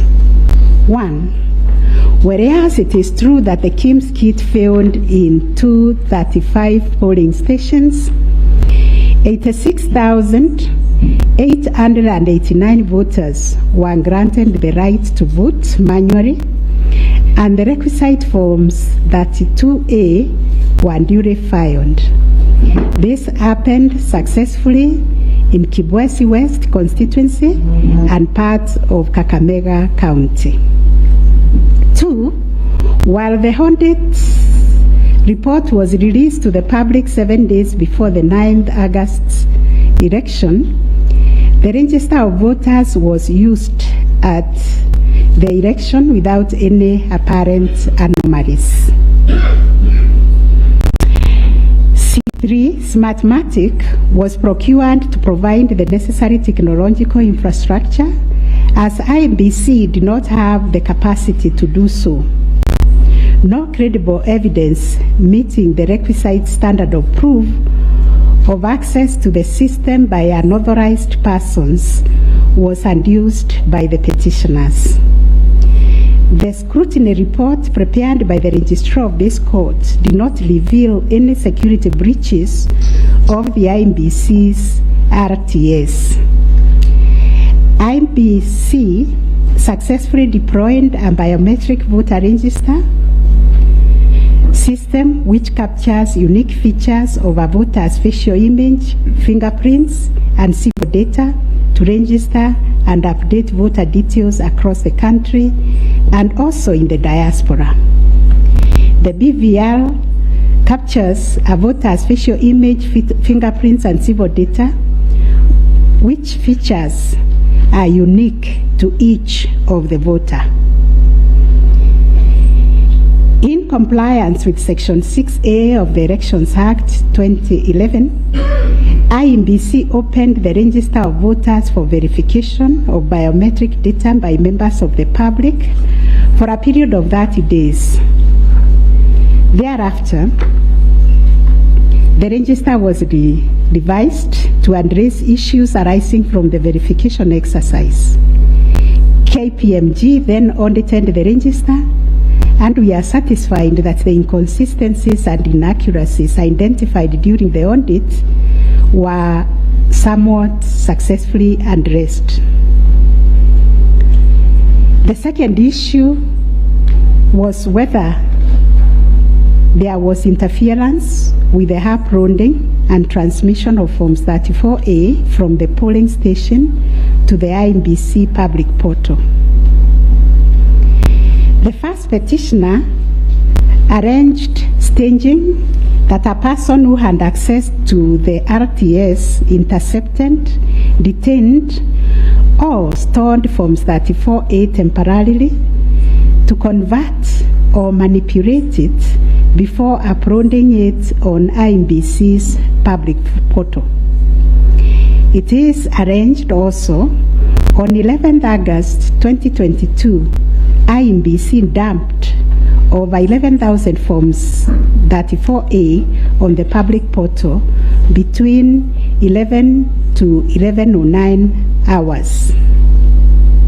To rebut this allegation, IEBC and its chairperson, in their response dated 26th August 2022, denied staging and unauthorized intrusion of the RTS.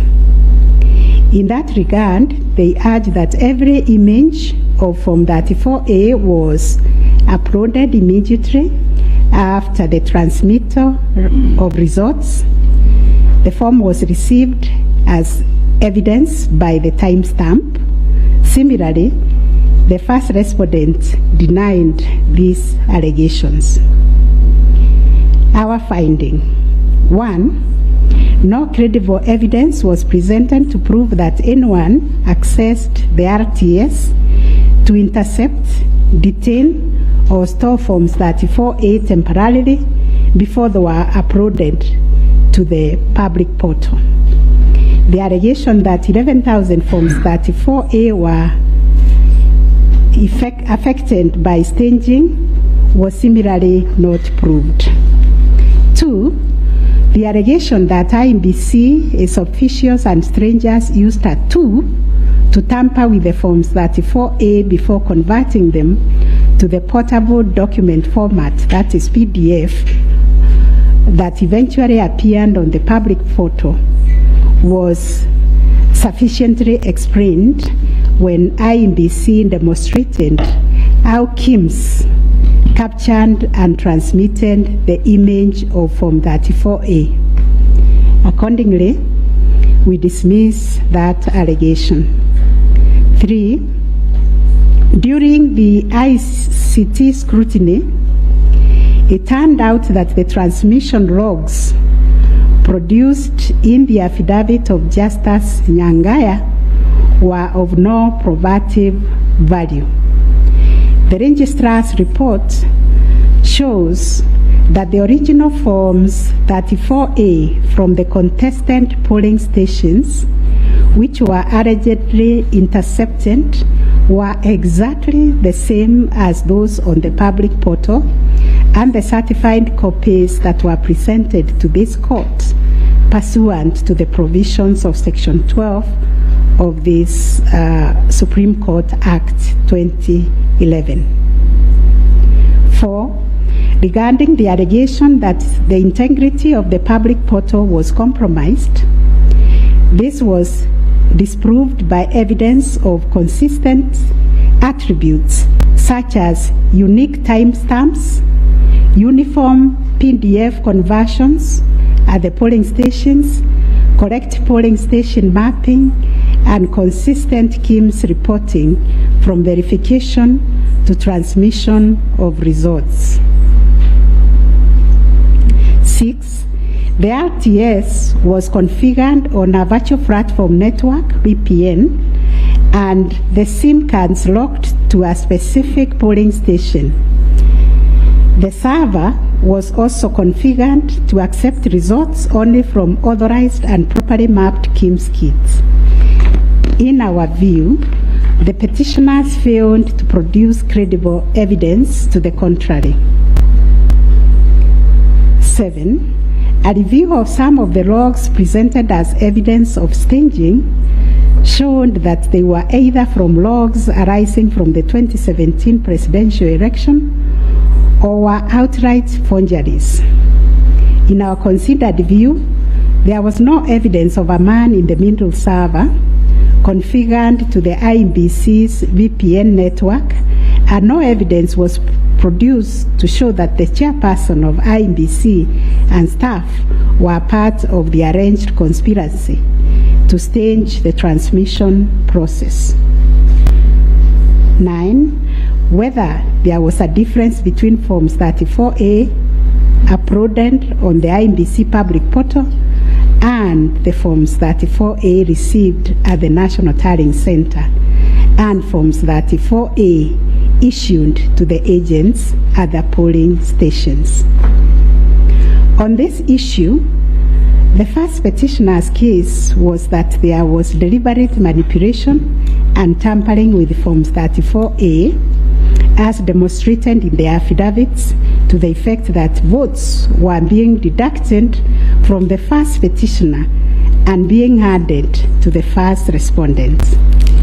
To support this petition, evidence was contained in the affidavits of Honorable Martha Karua, sworn on 21st August 2022, Celestine Anyango Opio, Arnold Ochieng Oginga, and John Mark Githongo, which was sworn also on 21st August 2022, and a further affidavit sworn on 28th August 2022.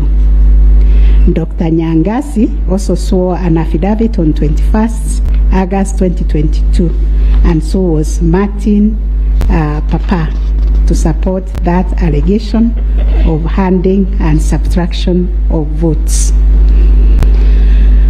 On the other hand, IEBC and its chairperson urged that all Forms 34A transmitted to IEBC portal were not interfered with or manipulated. Further, that the Forms 34A signed at the polling station and issued to the agents were identical to the Forms 34A uploaded on the public portal and delivered to the National Tallying Center at the Bomas. It was contended that in any event, IEBC used the original physical Forms 34A to tally, verify, and declare the presidential election results. This court ordered scrutiny of the forms from the 41 polling stations outlined in the affidavit of Celestine Opio to ascertain the allegation of interference. And this is our finding. 1, there were no significant differences captured between the Forms 34A uploaded on the public portal and the physical Forms 34A delivered to bombers that would have affected the overall outcome of the presidential election. B, no credible evidence was presented to support the allegation that Forms 34A presented to agents differed from those uploaded to the public portal. The report by the registrar of this court confirmed the authenticity of the original forms in the sampled polling stations. The affidavits of Celestine Opio and Arnold Ochieng Oginga, while containing sensational information, were not credible, as the registrar's report confirmed that all the Forms 34A attached to those affidavits and purportedly given to them by the agents at select polling stations were significantly different from the originals, certified copies, and those on the public portal. The purported evidence of Celestine Opio and Arnold Oginga, sworn in their respective affidavits, are not only inadmissible, but are also unacceptable. It has been established that none of the agents on whose behalf the forms were being presented swore any affidavit, that there is nothing to show that they had instructed both Celestine and Arnold to act for them. Yet the two have gone ahead to depone on matters that are not within their knowledge. This court cannot countenance this type of conduct on the part of counsel who are officers of the court.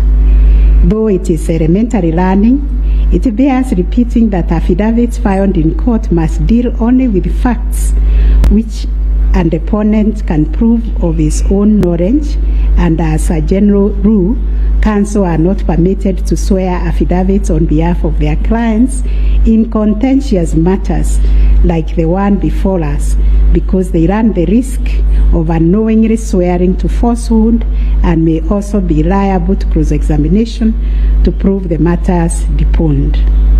We must remind counsel who appear before this court, or indeed before any other court or tribunal, of the provisions of sections 113 and 114 of the Penal Code that swearing to falsehoods is a criminal offense, and 2, that it is an offense to present misleading or fabricated evidence in any judicial proceeding. Section 114 of the Penal Code states, and I quote, "Any person who swears falsely or makes a false affirmation or declaration before any person authorized to administer an oath or a declaration upon a matter of public concern, and at such circumstances that the false swearing or declaration, if committed in a judicial proceeding, would have amounted to perjury, is guilty of a misdemeanor." One of the most serious losses an advocate may ever suffer is the loss of trust by judges for a long time. Such conduct amounts to interference with the proper administration of justice. The contents of the affidavit of John Mark Githongo, which may contain forgeries, are also dismissed for not meeting the evidential threshold.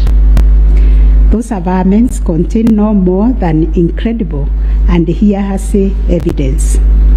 No admissible evidence was presented to prove the allegation that Forms 34A were fraudulently altered by a group situated in Karen under the direction of persons named in the affidavit and video clip attached to it. As a matter of fact, these two affidavits amount to double hearsay and incapable of being proved at each of the rears. We turn to Form 34A for Gacharaigo Primary School, which was sensationally presented by Madam Judy Soweto, advocate, to show that one Jose Kamango accessed the RTS and interfered with the result contained therein. This also turned out to be no more than hot air, and we were taken on a wild goose chase that yielded nothing of probative value. The Kim's kit relating to Songonyo Primary School, which bore the same serial number with another, was admitted by IMBC as an inadvertent manufacturer's error. We are also satisfied that the two kits and other identifying features that were markedly different, including the timestamps and polling code, and therefore nothing turns on this anomaly. Therefore, to the question whether there was a difference between Forms 34A uploaded on the IBC public portal and those received at the National Tallying Center and those issued to the candidates' agents at the polling station, we have found none. issue number 4 on whether the postponement of gubernatorial elections in Kakamega and Mombasa counties, parliamentary elections in Kitui, Rural, Kachiriba, Rongai and Pokot South constituencies, and electoral ones in Nyaki West, in North Imenti constituency, and Kwanjenga in Embakasi South constituency, resulted in voter suppression to the detriment of the petitioners, and especially in petition number 5 of 2022. It is common knowledge that IEBC postponed elections for various seats during the general elections of 9th August 2022 due to mix-up of ballot papers in the above-named electoral units. It is the combined case of the first and second petitioners that, in terms of Articles 136, 2A, 177(1), and 181, as read with Article 1 of the Constitution, the chairperson of IEBC had no jurisdiction to postpone elections in those areas. That Section 55B of the Elections Act is inconsistent with the Constitution and therefore void to the extent that it purports to donate to IEBC power to postpone elections in the constituency, county, or ward, contrary to the Constitution, and the postponement undermined the conduct of free, fair, credible elections by depriving the voters an opportunity to vote for all the candidates on the dates stipulated by the Constitution. The petitioners further contend that the postponement of elections and the overall effect of suppressing voter turnout in the electoral units in question, which was prejudicial to him. Both the first and third petitioners also believe that elections were deliberately postponed in Kakamega and Mombasa counties. It was arranged that these areas are considered to be first petitioner strongholds, and as such, the postponement of elections worked to his disadvantage and handed that benefit to the second respondent. These assertions were denied by IEBC and its chairperson. They, however, admitted that they experienced confusion with the printed ballot papers and explained that they only discovered the mix-up on the eve of the election when the ballot papers were being distributed to the polling stations. That as a practice, ballot papers may be opened on the eve of the election day to avoid any mischief, and that by the time the mix-up was discovered, it was logistically impossible to print and replace the ballot papers in time for the elections. For this claim to succeed, it must be demonstrated first, IEBC had no authority in law to postpone the elections, and secondly, that the postponement was deliberate and calculated to suppress voter turnout so as to affect the result by reducing the petitioners' overall votes. We've looked at the provisions of Section 55B of the Elections Act, which provides for circumstances when elections can be postponed in a particular electoral unit, including in cases of emergency. We are therefore satisfied that on the basis of the foregoing provision, the third respondent and the requisite power to postpone election in the constituencies, counties, and wards in question.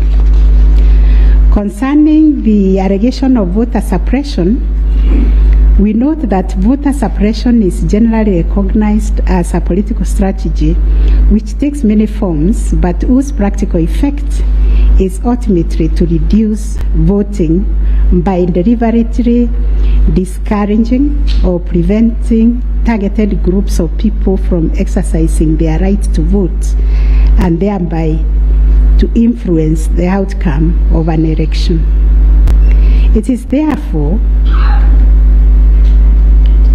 therefore goes against the letter and the spirit of Article 38, which guarantees every citizen the right to make political choices based on universal suffrage. As regards this allegation, it has not been shown that by postponing elections in the named electoral units, IEBC acted in bad faith or was influenced by irrelevant factors and considerations. From the explanation tendered, we are satisfied that the postponement was occasioned by a genuine mistake, which in our view could have been avoided had the members and staff of IEBC been more diligent when they went to inspect the templates in Athens, Greece, where the printing of ballot papers was undertaken. In the absence of any empirical data, we cannot find a basis upon which to conclude, as a matter of fact or evidence, that the postponement affected voter turnout, as a consequence of which the first petitioner alone, as a presidential candidate, suffered disadvantage. At any rate, the nature of the ballot being an individual decision and secret, there may be other factors to which the turnout in the named units can be attributed. From the evidence on record, however, it appears to us that 2022 general election recorded one of the lowest turnouts since the introduction of multi-party political systems some 30 years ago. If there was a low voter turnout, it affected all the 6 categories of candidates, and its explanation, in our view, lies elsewhere, but certainly not a calculated suppression. On the other hand, in rebuttal to these claims, IEBC illustrated with examples to our satisfaction that there was no nexus between the postponement of elections and voter turnout in the affected units. Far from the fact that this claim was undoubtedly just another red herring, it has nothing to do with the question under review, and accordingly we reject it and own that there is no proof that the postponement resulted in voter suppression to the detriment of the first petitioner. Whether there were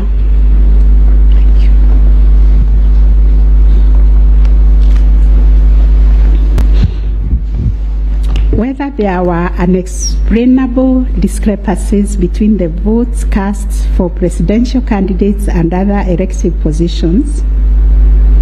Issue number 5. The first petitioner was categorical that there was systemic ballot stuffing in certain counties, mainly in the Rift Valley and central parts of Kenya, where, according to him, a total of 33,208 votes were cast for president only, without corresponding votes for the other elective positions.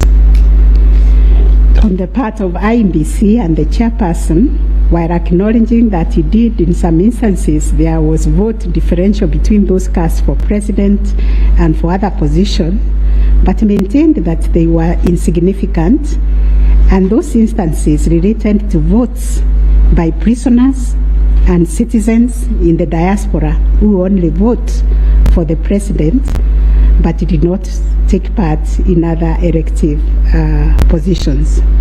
The differential also includes rejected ballot papers and stray votes which do not count as valid votes.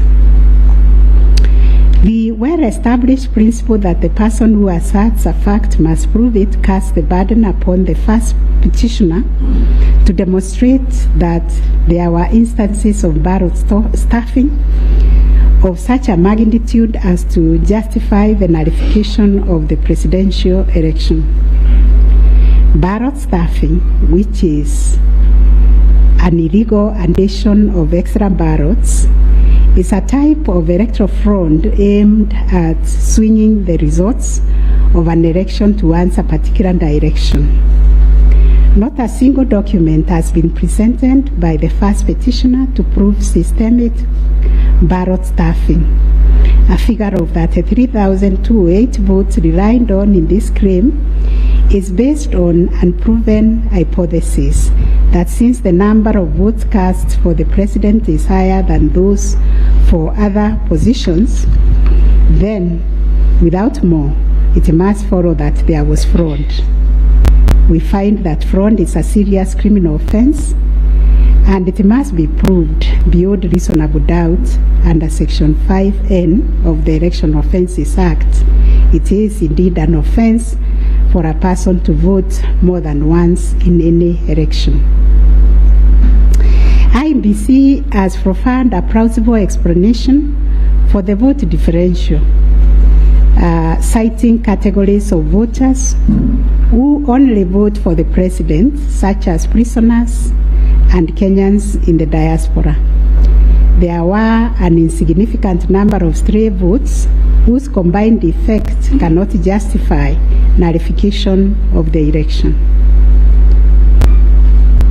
Finally, on this point, a general election in Kenya comprises of 6 different separate elections held concurrently on the same day. Such elections are held by secret ballot, and one cannot predetermine the voter turnout or how voters will vote in each election. None of the parties has flagged anything so significant that it would have affected the outcome of the presidential election vis-a-vis the other 5 elections held on the same day. We find, therefore, there were no unexplainable discrepancies between the votes cast for the presidential candidates and other elective positions. On issue number 6, whether IEBC carried out the verification, tallying, and declaration of results in accordance with Article 138, 3C, and 138(10) of the Constitution. This issue arises from the printings in all the petitions as consolidated. Based on the sealed printings, the affidavits sworn in support thereof, and the written and oral submissions by parties, two viewpoints regarding the meaning, scope, and application of Article 138, 3C, and 10 of the Constitution have been advanced. On the one hand, the petitioners submit that pursuant to the foregoing provisions, the role of verifying and tallying of votes as received from polling stations countrywide is vested in the Commission as a corporate entity and not the chairperson of the Commission. It is their argument that the chairperson cannot undertake this task to the exclusion of other commissioners. They submit that the language of Article 138(3)(c) does not envisage a situation where the chairperson can arrogate to himself unfettered authority to verify and tally the results at the National Tallying Center without involving the other commissioners. Such action, they contend, would not only be unconstitutional, but would be sufficient ground without more to nullify an election of a president-elect. In support of their argument, the petitioners cite the Court of Appeal decision in IEBC versus Maina Kiai and 5 others as affirmed by this court in the case of Raila 2017. The petitioners further submit that Regulation 87(3) of the Election General Regulations is unconstitutional to the extent that it purports to vest the power of verification and tallying in the chairperson of IEBC.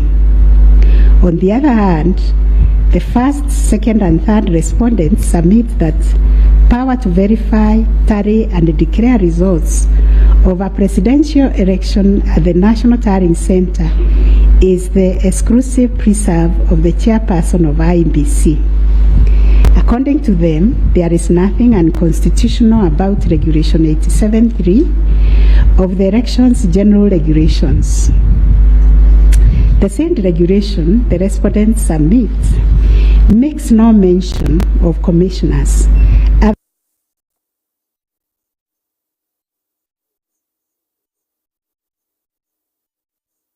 other than the chairperson.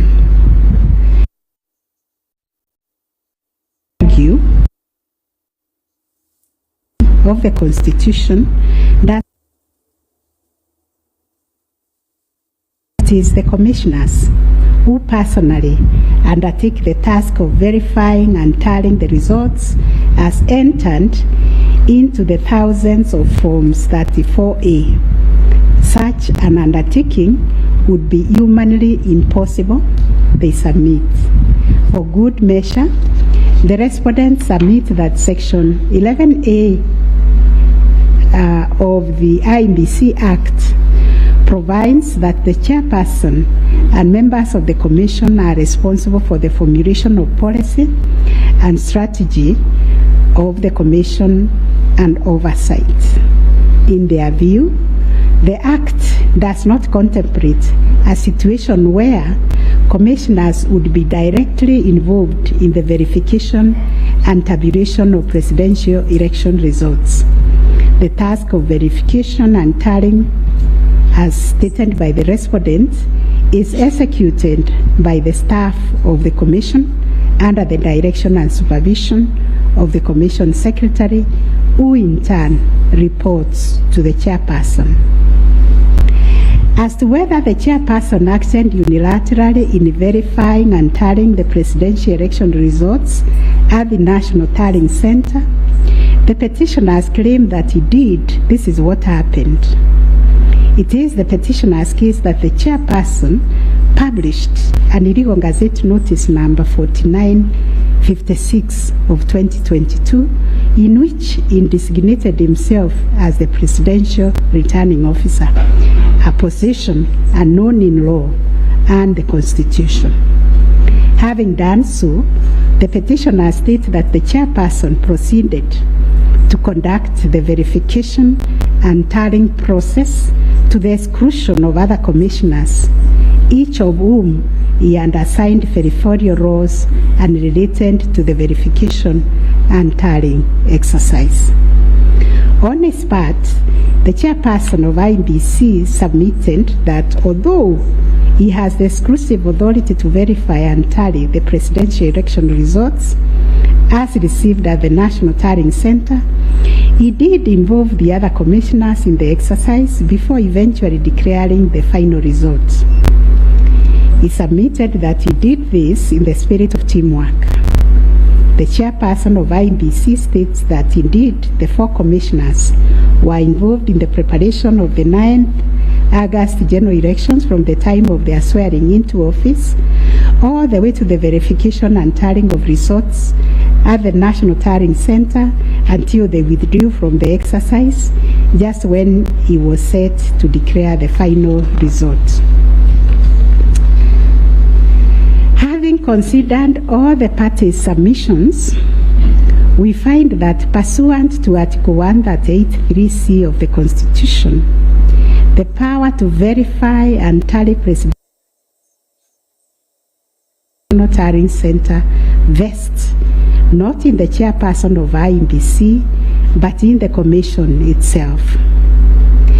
The latter carries out this exercise through its secretariat staff, technical personnel, and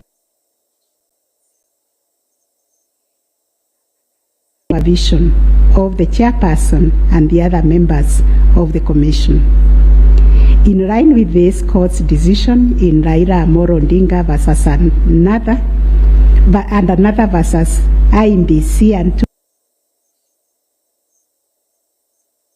Kenya Law Report, appeal decision in IEBC versus Maina Kiai, we also find that the chairperson cannot arrogate to himself the power to verify and tally the results of a presidential election to the exclusion of other members of the Commission. Indeed, Article 138(10) of the Constitution, although the power to declare the result of a presidential election after verification and tallying is vested in the chairperson, it does so only as a delegate of the Commission. Consequently, to the extent that Regulation 87(3) of the Elections General Regulation purports to vest the power of verifying and tallying presidential election results as received at the National Tallying Center solely on the chairperson to the exclusion of other members of the Commission, the same is contrary to and inconsistent with the provisions of the Constitution. That said, we however take cognizance of the fact that the 4th, 5th, 6th, and 7th respondents, referred to as the 4 commissioners, actively participated in the verification and tallying exercise from the beginning up to and until just before the declaration of the results by the chairperson. They took turns announcing the results as verified and tallied, and were present and active during the actual verification and tallying at Bomas.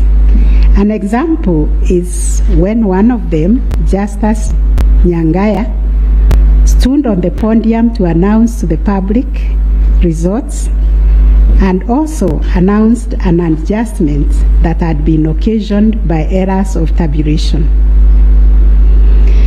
The events of 15th August 2022, therefore, came as a surprise. As the public waited for the chairperson of IEBC to declare the final result, sporadic violence broke out at Bomas. The violence swiftly was contained by the security forces, but there was unexpected drama as 2 different factions of the Commission began to emerge. Kenyans found themselves watching an appalling split-screen scenario on their television sets. On one part of the screen was the chairperson readying himself to declare the results in accordance with Article 138(10) of the Constitution. On the other part of the screen were the 4 commissioners on the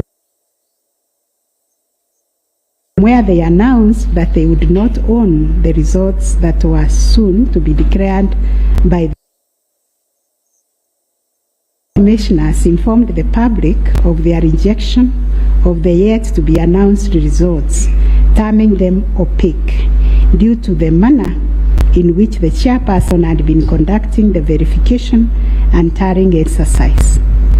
In his affidavit dated 25th August 2022, Justice Nyangaya averred that the chairperson's actions during the tallying and verification exercise at Bomas made it difficult to ascertain the total number of votes cast and the actual number of votes attained by each candidate, so as to enable him authoritatively state the Commission and declared accurate results. All the petitioners have anchored their arguments for the nullification of the 9th August presidential election in Taharia on the walkout from the Bomas by the 4 commissioners. They contend that by rejecting IEBC's results on grounds of opaqueness of the verification and tallying process, they called into question the credibility of the entire election. They further submitted that being commission,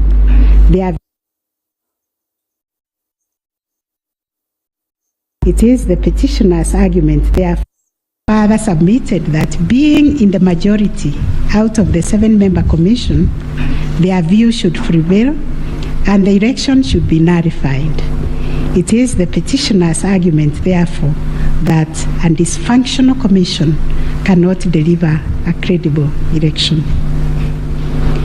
We note that apart from their 11th hour denunciation of the verification and tallying process and their averments regarding the conduct of the chairperson, The 4 commissioners have not placed before this court any information or documents showing that the elections were either compromised or that the result would have substantially differed from that declared by the chairperson. Critically, they have not explained why they participated in a verification process when they knew that it was opaque up until the last minute. Indeed, at the Serena Hotel press briefing, the 4 commissioners acknowledged that thus far the entire election had been managed efficiently and credibly. The chairperson on his part did not make matters any better by maintaining a stoic silence, even as things appeared to be falling apart. All this, in our view, points to a serious malaise in the governance of an institution entrusted with one of the monumental tasks of midwifing our democracy, an institution that obviously needs far-reaching reforms, of which we shall say more in our detailed reasons. But are we to nullify an election on the basis of a last-minute boardroom rapture, the details of which remain scanty and contradictory between the chairperson of the commission and some of its members? In the absence of any evidence of violation of the Constitution and our electoral laws, how can we upset an election in which the people are participating without hindrance, as they made their political choices pursuant to Article 38 of the Constitution? To do this would be tantamount to subjecting the sovereign will of the Kenyan people to the quorum antics of IEBC. This we cannot do. Clearly, the current dysfunctionality at the Commission impugns the state of its corporate governance, but does not affect the conduct of the 2022 election. In view of the foregoing, we are satisfied that notwithstanding the divisions apparent between the chairperson and the 4 commissioners, IEBC carried out the verification, tallying, and declaration of results in accordance with Article 138, 3C, and 10 of the Constitution. Issue number 7. Whether the declared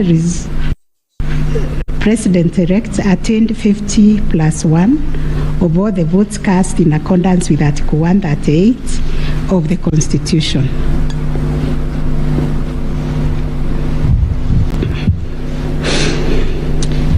The first, second, and third petitioners averred that the first respondent did not garner 50%+1 of the total votes cast, and therefore did not meet the threshold provided by Article 138(4)(a) of the Constitution.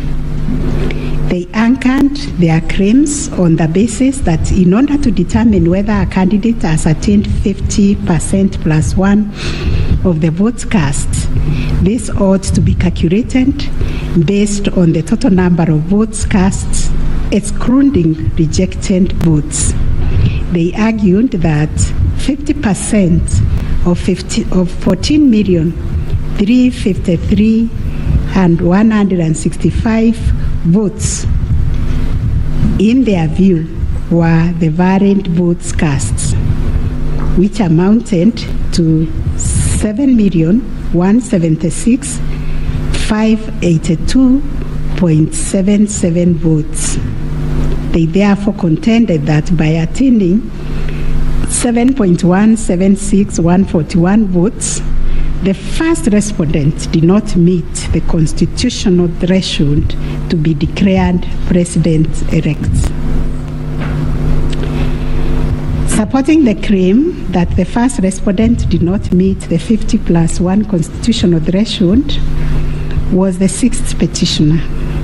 His contention was founded on the backdrop of a press briefing issued by the chairperson of IEBC after the official closure of voting on 9th August 2022. According to the sixth petitioner, the chairperson of IEBC announced that the voter turnout was 65.4% of the total number of registered votes based on the verification of the KIMS kits which were functional during the process of voting. In addition, the sixth petitioner urged that the voter turnout of 65.4% did not include some 238 polling stations where the KIMS kit had malfunctioned, necessitating use of the manual register. It was therefore urged that the minimum number of votes cast could not be less than 14,466,779. Additionally, that this number was bound to increase once the number of votes from the areas that used the manual register were included. The sixth petitioner further claimed that a summation of the minimum number of votes cast and unturned manual votes would represent the actual voter turnout. In challenging the declaration made by the chairperson of IEBC, the sixth petitioner affirmed that the final tally published in Form 34C only accounted for 14,326,641 votes cast, including some 113,614 rejected ballots. The sixth petitioner contended that this tally did not factor in some 140,138 votes cast using the manual register. The sixth petitioner computed this number by subtracting 14,326,641 declared votes cast from 14,466,779 generated by the sixth petitioner as representing 65.4% of the voter turnout. Referring to the tallies in Form 34C, the sixth petitioner summed the number of votes cast for each candidate as follows. Raila Odinga, 6,942,193. William Ruto, 7,176,141. Wahiga Mwaura, 31,987. And George Wajakoya, 61,969, adding to a total of 14,213,027. He then added 138,000 arranged to be unturned votes, and this yielded a total of 14,353,165 total valid votes, which the sixth petitioner used to compute the percentages garnered by each candidate as follows. William Ruto, according to him, garnered 49.9%, Raila Odinga 48.3%, Wahiga 0.22%, and Wanjakoya 0.3%. It is on this basis that the sixth petitioner grounded the claim that none of the candidates met the constitutional threshold as set out in Article 138(4)(a). IEBC and its chairperson disputed the sixth petitioner's claim. They submitted that the declaration of results is based on the number of people identified as having voted on the KIMS kits and not the total persons on the voters register as arranged. They contended that the final voter turnout, comprising of the voters who were identified through the KIMS kits and those who voted manually, was 64.76% and not 65.4% as arranged by the petitioners. They urged that the announcement error by the chairperson of IEBC on 10th August 2022 was immediately clarified during the same press briefing. And evidence of this correction was provided to this court in an affidavit of the first and second respondents in presidential election petition number 7 of 2022. According to IEBC and the chairperson, 14,239,862 voters were identified using the KIMS kits, while 86,889 voters were identified using the printed voter register.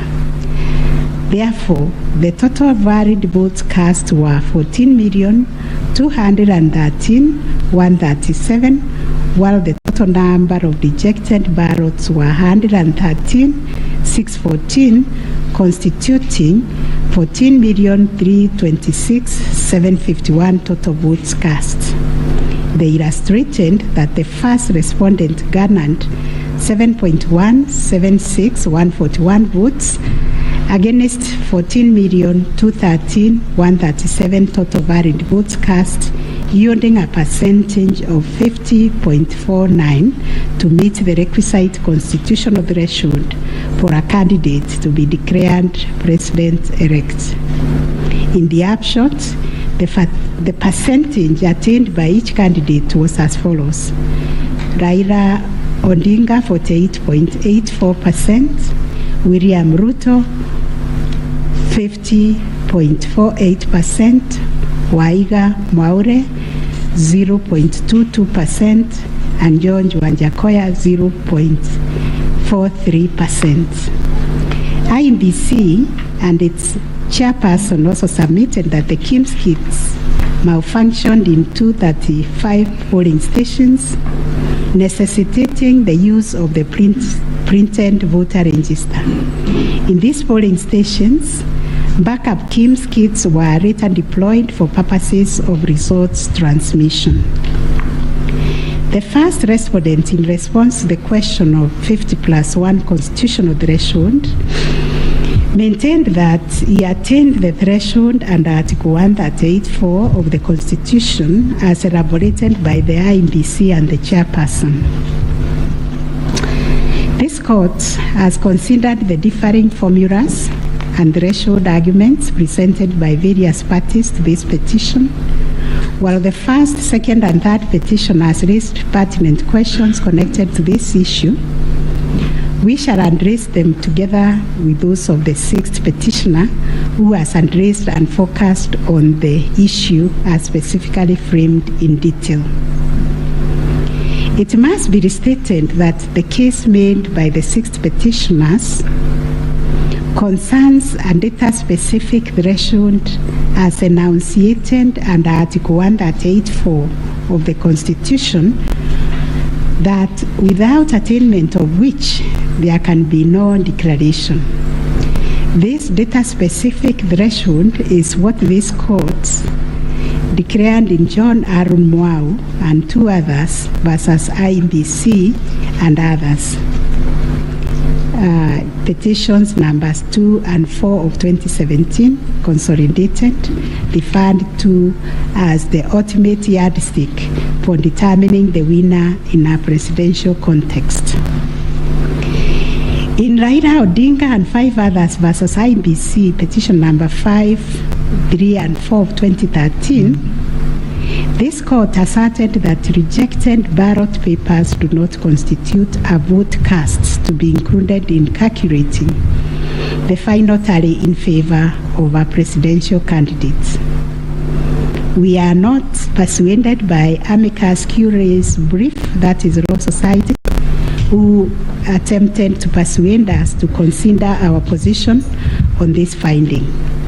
We reiterate that rejected votes cannot be taken into account when calculating whether a presidential candidate attained 50% plus 1 of the votes cast in accordance with Article 138(4) of the Constitution. Similarly, in the same Raila 2013 case, the court further laid down the parameters of burden and standard of proof in electoral disputes. More specifically, the burden and standard of proof required in disputes challenging the outcome of a presidential election.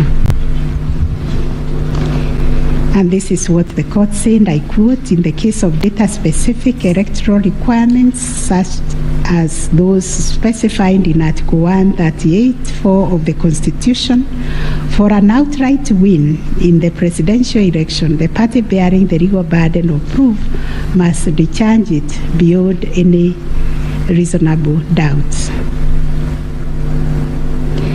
The question that follows was whether the petitioners challenging the attainment of 50% plus one constitutional threshold and the computation by the sixth petitioner in general met the standard of proof settled by this court in Raila 2013 case. The premise of the sixth petitioner's percentage computation was a press briefing made by the chairperson of IEBC on 10th August 2022, when the evidential burden shifted to IEBC and its chairperson, as it does in election cases. They produced video evidence correcting the percentage voter turnout to read 64.6 at the time of the briefing. This percentage, however, did not include reports from all the KIMS kits and 86,889 voters who were identified manually using the printed register of voters. In our view, the assertion by the sixth petitioner that the percentage voter turnout was firstly predicated on the uncorrected percentage given by the chairperson of IEBC was negated by evidence adduced to prove the correction. Secondly, the sixth petitioner based his percentage of voter turnout on the total number of registered voters, while the chairperson of IEBC made reference in the press briefing to the number of registered voters who were identified through the KIMS kits progressively. The sixth petitioner also asserted that rounding off of votes cast in a presidential election as a means of assessing the threshold under Article 138(4) of the Constitution kills and bars voters, which is illegal and unconstitutional. We have deliberated on this proposition and found that it is not mathematically sound and that the rounding off done by IEBC and its chairperson was correct. Consequently, we find that the petitioners did not provide a watertight case to warrant the setting aside of the results of the presidential election on the basis of not having met the threshold provided under Article 138(4)(a) of the Constitution. On the voter turnout, therefore, we find that the formula predicated on the number of voters identified through KIMS kits progressively and used by IEBC and the chairperson to generate a percentage of 64.76% was correct. Having settled the issue of voter turnout, we must ask ourselves whether in the making of the declaration, the chairperson of IEBC applied the formula in Article 138(4) of the Constitution, which is total votes cast less rejected votes divided by 2 must always give 50% plus 1 vote. Given the numbers that were presented to us by IEBC and the chairperson, this would translate to 14,213,137 divided by 2 plus 1, which makes 7.106569. The question that must inevitably follow is whether this formula, when applied, will confirm that 7,106,569 votes is less than 7.176,141, which represents the number of votes received by the first respondent. We find that it is As such, on the basis of the foregoing formula and from the numbers provided by IEBC and the chairperson and the declaration by the chairperson of the president-elect on 15th August 2022, it is our finding that the declared president-elect attained 50% plus 1 of all the votes cast in accordance with Article 138(4) of the Constitution. Issue number 8 on whether there were irregularities and illegalities of such magnitude as to affect the final result of the presidential election.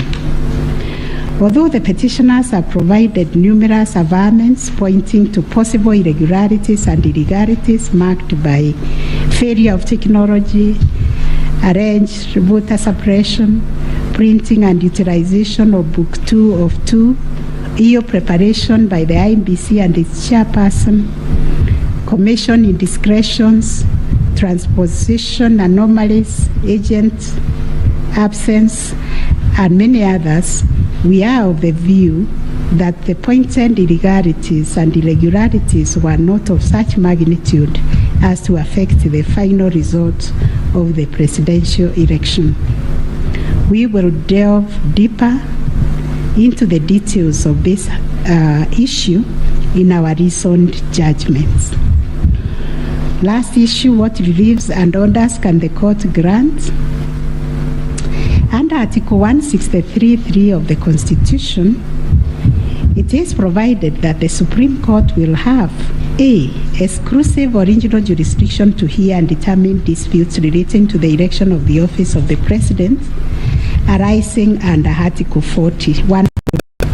And Article 140 provides, I quote, a person may file a petition in the Supreme Court to challenge the election of the President-elect within 7 days after the date of the declaration of the results of the presidential election. 2, within 14 days after the filing of a petition under Clause 1, the Supreme Court shall hear and determine the petition, and its decision shall be final. If the Supreme Court determines the election of the President-elect to be invalid, a fresh election shall be held within 60 days after the determination. In exercising its jurisdiction pursuant to these provisions, the court sits as an election court with a mandate to determine the validity or otherwise of the election of the President-elect. It is clear to us that the jurisdiction of the court is quite circumscribed in terms of the orders or reliefs it can grant following the hearing and determination of the election petition under Article 140 of the Constitution.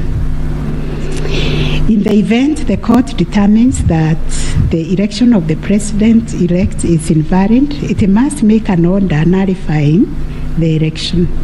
Consequently, it has also to make an order directing IEBC to hold a fresh election within 60 days after the determination. Should the court determine that the election of the President is to make an order dismissing the petition with or without cost, as the case may be. In the strict sense, therefore, these are the only orders that the court may make under the Constitution. The court cannot assume jurisdiction that goes beyond the purview of Articles 163(3) and 140 of the Constitution. However, nothing stops the court from issuing orders or reliefs by way of recommendations. Indeed, since 2013, this court has issued many recommendations arising from the determination of the three petitions challenging the election of the President-elect.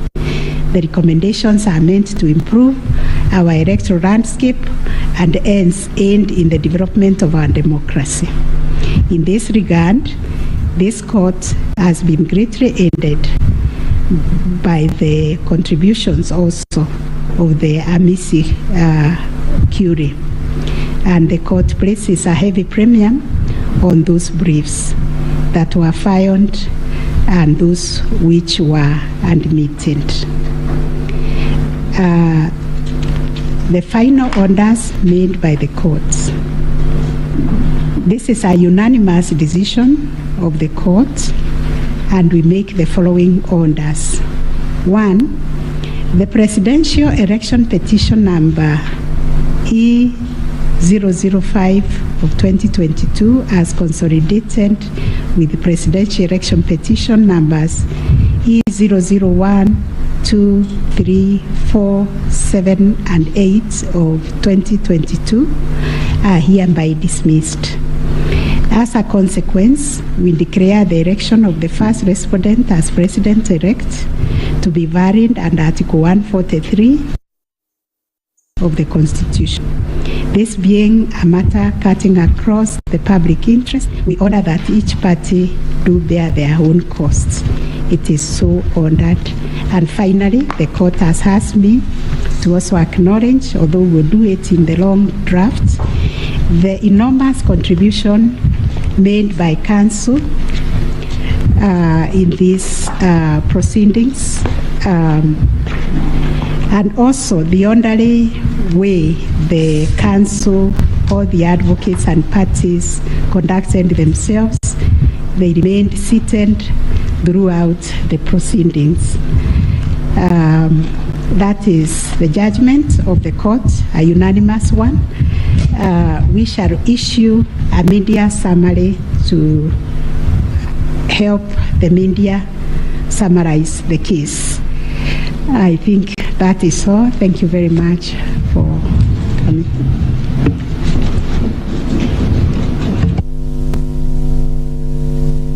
My Lady, Madam Chief Justice, and the learned judges of this court, again, I am requested by my colleagues to thank you most profusely for your labors into delivering this judgment, listening to all of us, and giving our nation this judgment so that we may move forward. Thank you, and God bless you.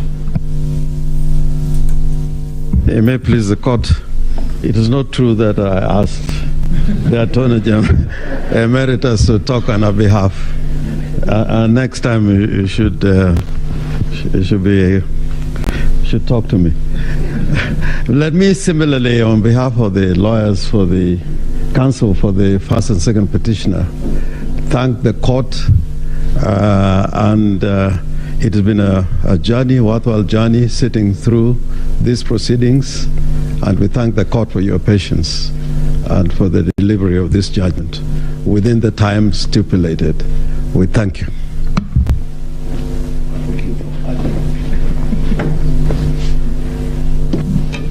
Madam President, members of the court, I wish to request just a couple of minutes for the chairperson of the Law Society of Kenya to make a few remarks in appreciation of the work that the court and Kenyans have done on this exercise, if you allow.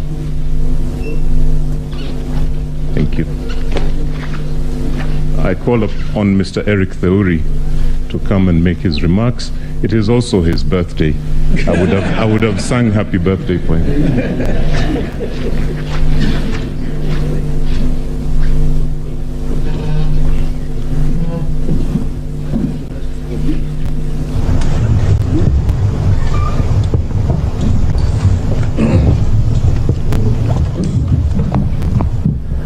My Lord, the Chief Justice of the Republic of Kenya, the President of the Supreme Court, the Deputy Chief Justice, and all the justices of the Supreme Court, I think it would only be fair that I make my remarks after counsel for the respondents, Senior Fred Ngatia, makes his remarks to the court.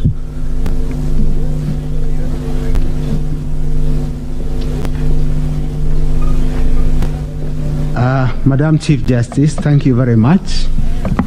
It's so kind for the President to acknowledge that age goes before youth.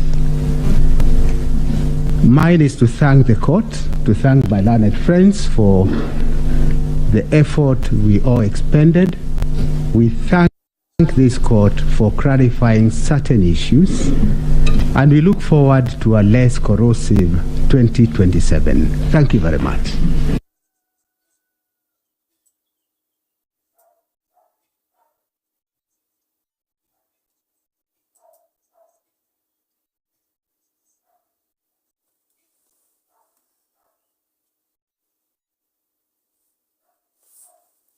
Thank you very much.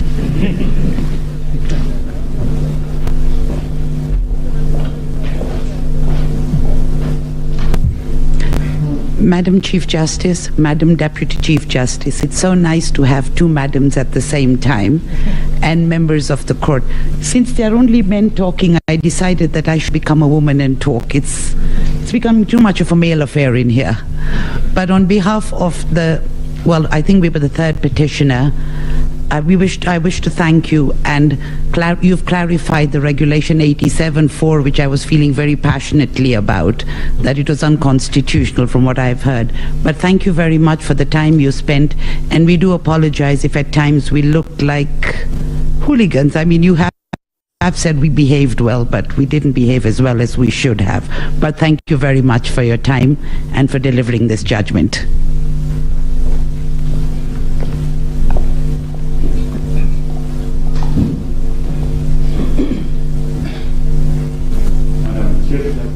Madam Chief Justice, Madam Deputy Chief Justice, members of the court, I, on behalf of Attorney General, take this opportunity to thank you most sincerely for a great job done and for the courage to clearly define the limits of the law, which will help us empower IBC on the way forward, and hope that this might be the last of the petitions after elections once we carry out a proper elections based on your guidelines. Thank you.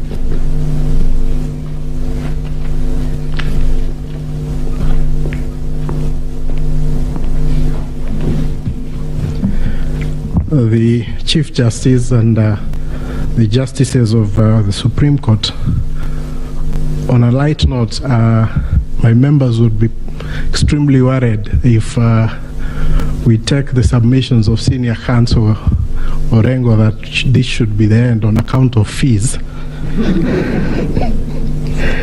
But Baleli, the Chief Justice, on behalf of the Law Society and all the members of the society, we wish to first of all take this opportunity to thank the court in the manner in which it has conducted these proceedings, extremely efficient, especially in light of the really short and strict timelines that you've had.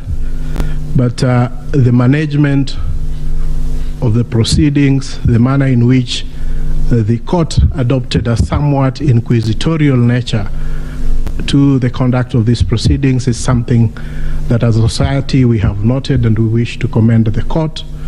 And we do hope that the other courts, as they determine any petitions, election petitions that would go before them, will similarly adopt such inquisitorial attitude, so that we try and really enrich the process that these proceedings intend to achieve. Secondly, I wish to also thank the council, all the advocates who have appeared before you.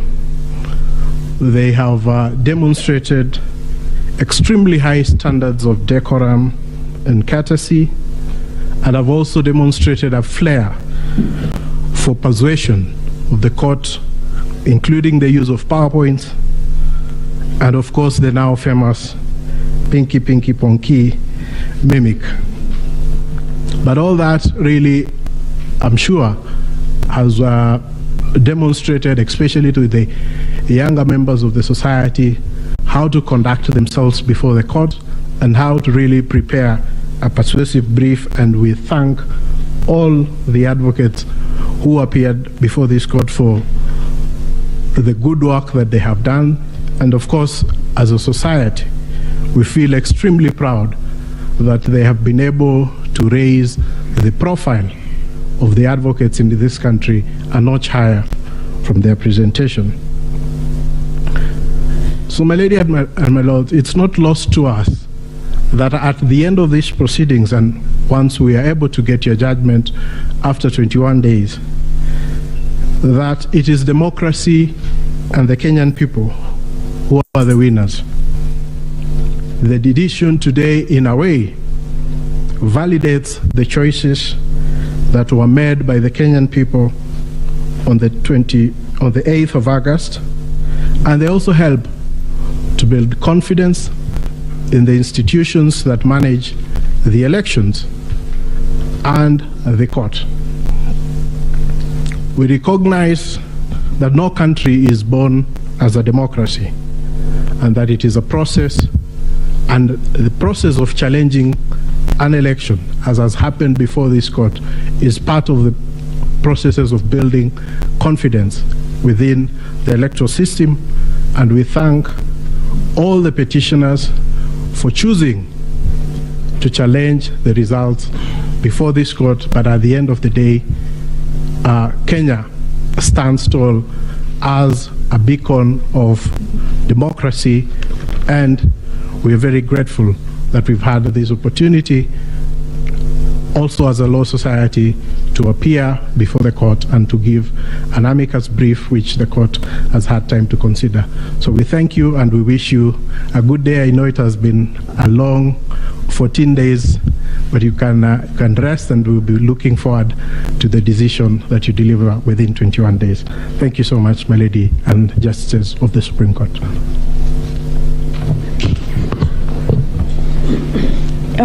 Thank you, Mr. President. I have been asked by the President of our court to react to your submissions, and in so doing, I am obliged to say that we are truly humbled by the statements that you have just made. More humbled because those statements come from both sides of the divide. And thank you for appreciating what we have to do within a very short while. Thank you for appreciating that it wasn't our wish that we were doing what we were doing. We were doing the wish of the Constitution of Kenya 2010, the laws of the Republic, the facts of the cases that you placed before us, and the evidence in rebuttal.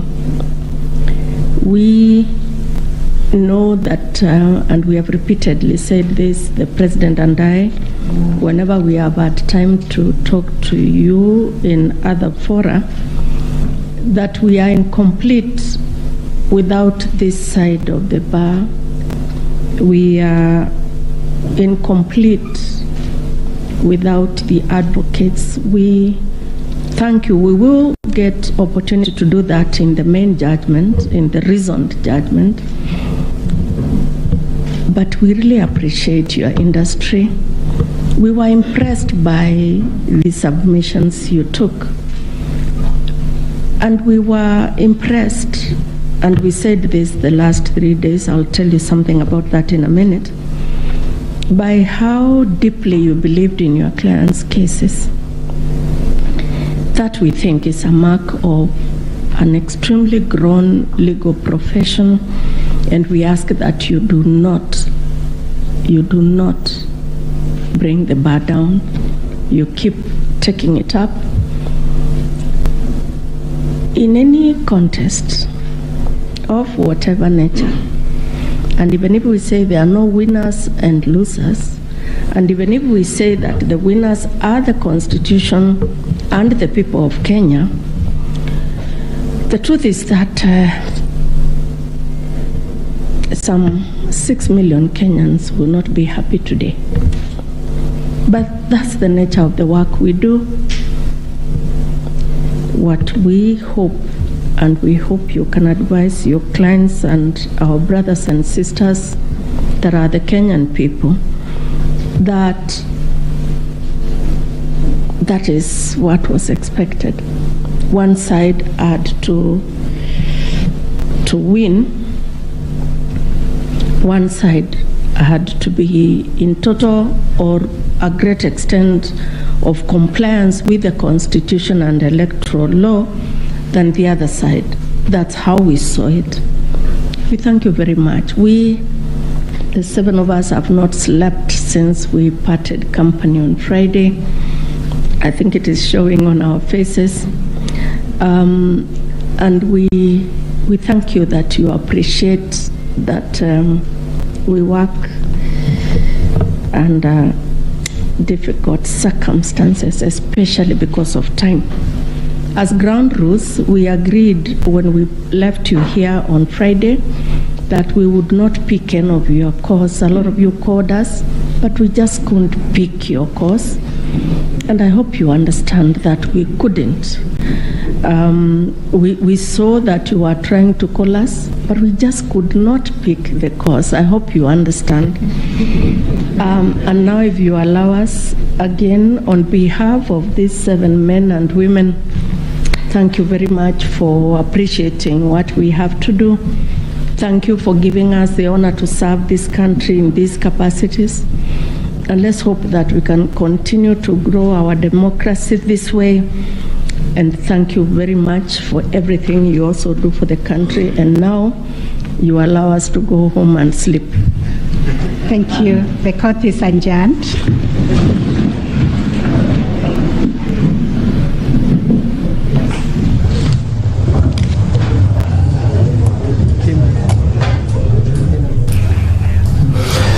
Very well, there you have it. William Samoei Arap Ruto is officially Kenya's 5th president after that win. His win was affirmed by the Apex Court there. They say once you've cleared the bush, you cannot hide it in it anymore.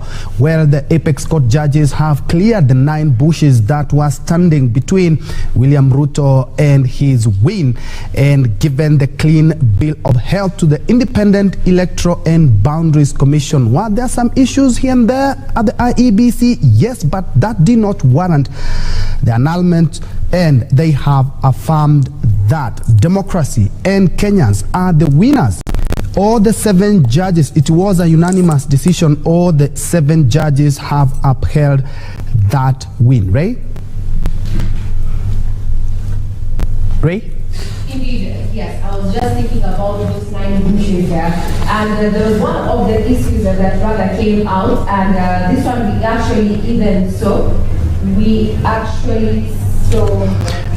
Yeah, indeed, William Ruto is the president-elect, and as soon as he is sworn in next week on Monday, then he officially gets into the Kenyan history books as Kenya's 5th president. That is after all the 7 judges said yes, indeed. And talking about bushes or the petition, the final orders being the presidential petition has been dismissed. The election was valid and carried out in a manner that was free, fair, and verifiable. And as you can see from the pictures on your screen live from Uasin Gishu, Yosonyeri, and Milimani, and let me correct myself there, the swearing in will be next week on Tuesday. As you can see, jubilation in Nyeri, the yellow colors, the people there, the UDA colors, the UDA logo there, people celebrating the win. It's not anything different from the picture above that is in Uasin Gishu. As you can see there,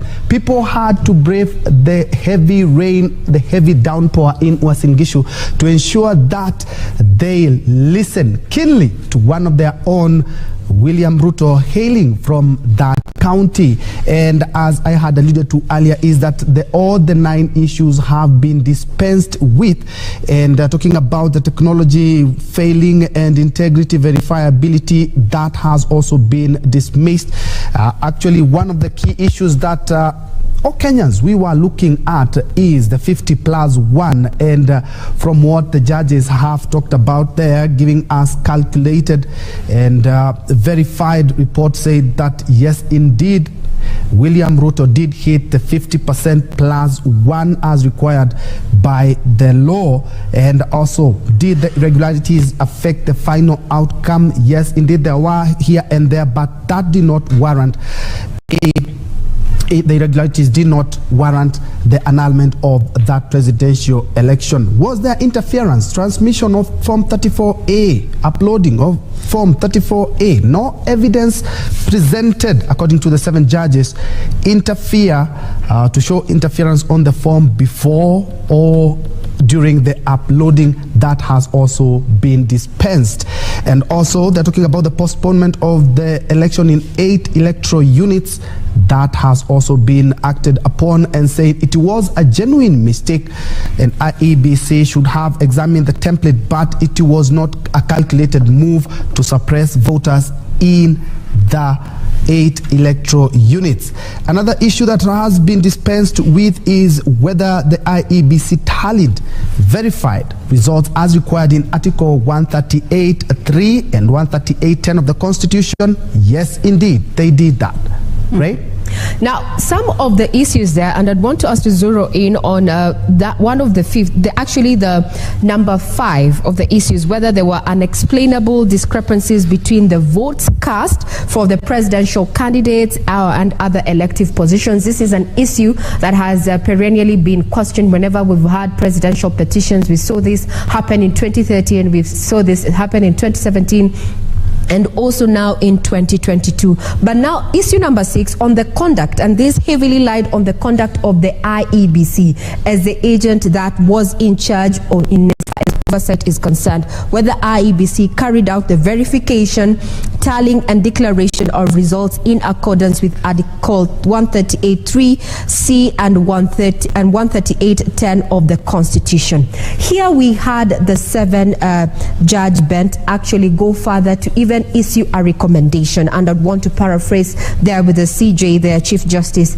Martha Koome, saying that there are far-reaching reforms required of the IEBC, and thus pointing at serious grievances in as far as governance of the IEBC is concerned. However, no information shows that the election was compromised, and also questioned the participation of the dissenting 4 commissioners there, questioning why they participated up until the last minute. And very curiously there, she further pointed out and said that it was a last minute, an 11th hour boardroom rapture. I'd want to bring in the views of our lawyer here, Gibson Gisore, in regard to that particular issue, the verification, tallying and declaration of results, and the implications it has therein into the conduct of the IEBC and also the conduct of the chair. These have been adversely mentioned by the petitioners and now the judges while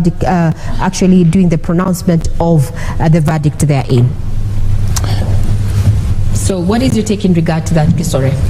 Regina, I think first, before I go into into answering your question, let me congratulate William Ruto the 5th, because that is now a momentous occasion for the country, because there has been an issue. We have been through this electioneering period for the longest, now that we have a president-elect, substantive. Now, talking about a president-elect, our viewers, what you're seeing on your screens, these are live pictures from the current residence there. We are also having live pictures from the, that is Nyeri jubilation, as you can see, Kenyans celebrating now the Supreme Court there, unanimously upholding the election of William Ruto as the 5th president. He is currently William Ruto president-elect. We expect that the swearing in is going to take place within 7 days after this particular judgment has been made. That makes it effectively September 13th. That is Tuesday. On your split screen there, you're having different views there. We have Nyeri there in celebration. We are having sights and scenes also from current residents, and we are also having pictures from Uasin Gishu County 2, 027 there, and in Eldoret. Seemingly a calm crowd there celebrating that particular decision by the IEBC, by the Supreme Court there, upholding the election of William Ruto as president-elect. His swearing-in ceremony will be on the 13th of September, 7 days after the pronouncement there by the 7-judge bench there, led by none other than Chief Justice Martha Koome. 9 issues were brought forth, and they failed the test of time, so to speak, to have a nullification of his election there. Now, Gesora, you were giving your opinion in regard to the impact. Yes, as I was saying, I want to congratulate William V. Now, sorry, let me interject there. Let's have a listen in to lead counsel, senior counsel, and Governor-elect Siaya James Orengo there in Mani. Are we all right?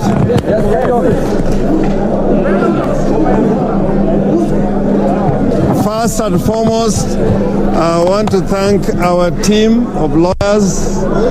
As we know, we are a team of nearly 50 lawyers, and we have been working very hard for the last 14 days, this being the final day. Secondly, we want to thank our clients, the petitioner number 1, Raila Amolo Odinga, petitioner number 2, Martha Karua, and other eminent persons in this team, including Senior Counsel Stephen Kalonzo Musyoka, for having their trust and confidence in this team of lawyers to prosecute their case in petition number 5, which has been consolidated with other petitions, and put their case before the Supreme Court. I want to say without a fear of contradiction that we do not agree with the decision of the Supreme Court. Like Al Gore, I will say we accept the decision, but we do not agree with it. And I'm saying this as a seasoned practitioner that courts sometimes make mistakes which have to be corrected over time. Courts make political decisions.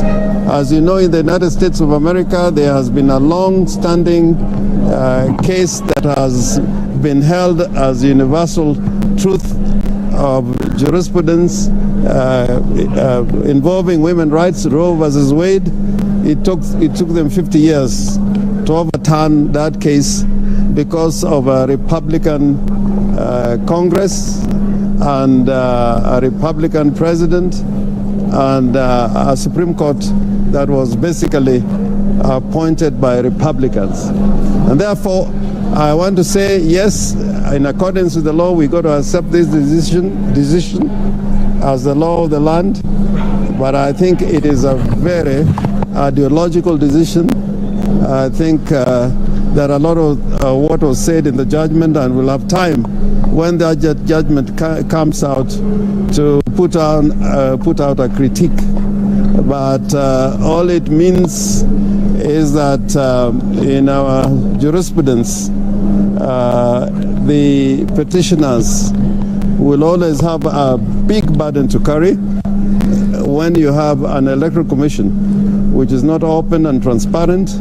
The best way for this court to have made a decision was with the servers to be fully opened and all the election materials be placed before the court, as would happen in a case where justice has to be rendered.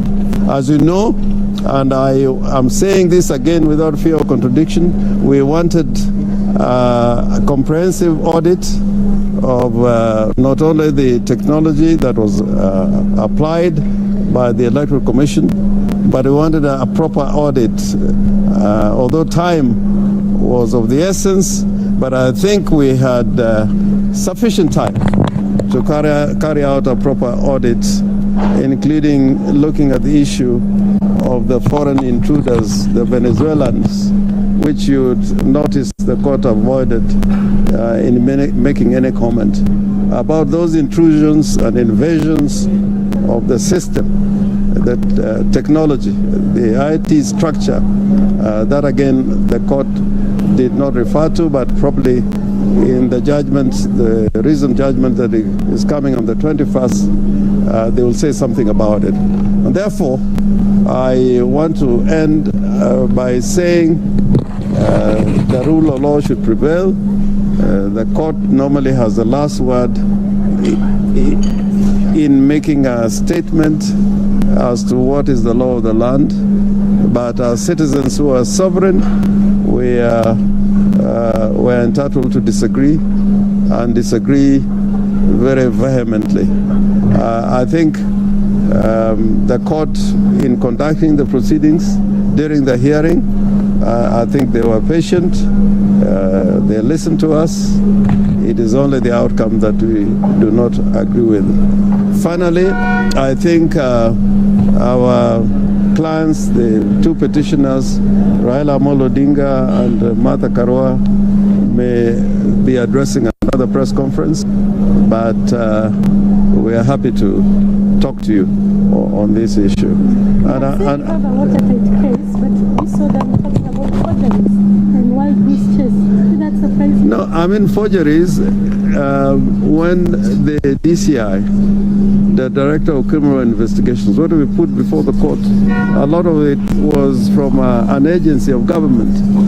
I didn't see them talking about similar incidents in matters concerning the Independent Electoral and Boundaries Commission. That's why I was saying it was a little ideological. They were looking for things on which to destroy our case, but similarly not taking sufficient time to look at what happened on the other side. And that will be another story for another day. Would you admit you might not have been well prepared for this case? We were very well prepared.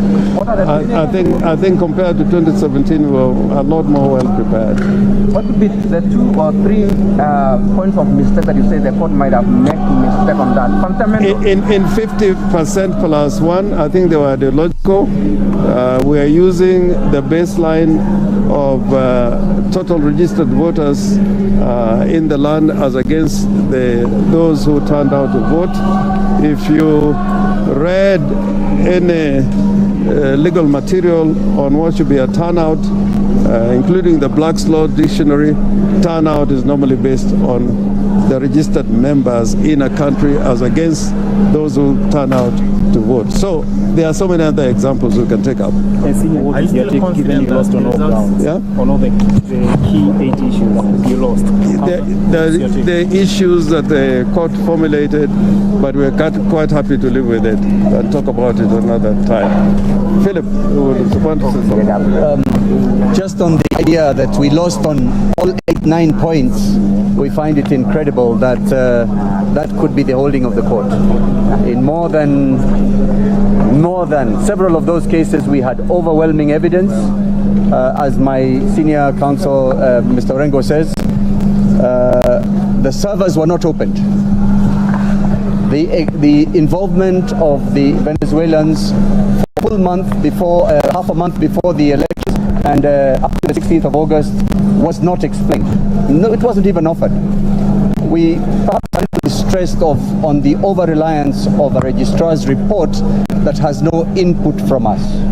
That report was completely silent on the failure to open the servers. The servers, repeat, the servers have all the answers. The exact role, we provided evidence that the Venezuelans were downloading documents, creating documents, and generating documents. None of that was touched. But as my colleague says, we hope they'll address all this in the final judgment. As somebody has said, it's incredible that we could lose on all points and they could win on all points. But as Senior has explained, it's probably the ideological aspect of this judgment. Are you still confident on the 21st? No. They have tied their hands. They can't get out of it. They have given their final decision. It's now a question of them finding the reasons for those findings and justifying them. It's not always easy, but I think they have some time to do it. The other thing that I found a little bit disturbing is the presentation of the Form 34A by somebody I really respect as an advocate, Julie Soweto. It was described as hot hair, but you could see when that evidence was being adduced before the court, how engaged even the justices were. So I found it rather odd for them to describe it as hot air. I think that's why I'm saying this is ideological, because they would have said on the evidence presented, we find there was more weight as to the evidence which was adduced by the other side. But to say that it was hot air and it was a document coming from the Electoral Commission, I found it very, very disturbing. If I may explain a little further on that point made by Julie Soweto in the petition, that gentleman, Camargo's name was not supposed to be on Form 34A. If at all he was involved in this election, he was involved on the technology side. So to find it anywhere near a Form 34A raised more questions than answers. There was silence. And of course, on the issue of the famous 34A that Julie was describing, it was found to have been signed by the agents of UDA and UDM on the 7th, which is before the elections.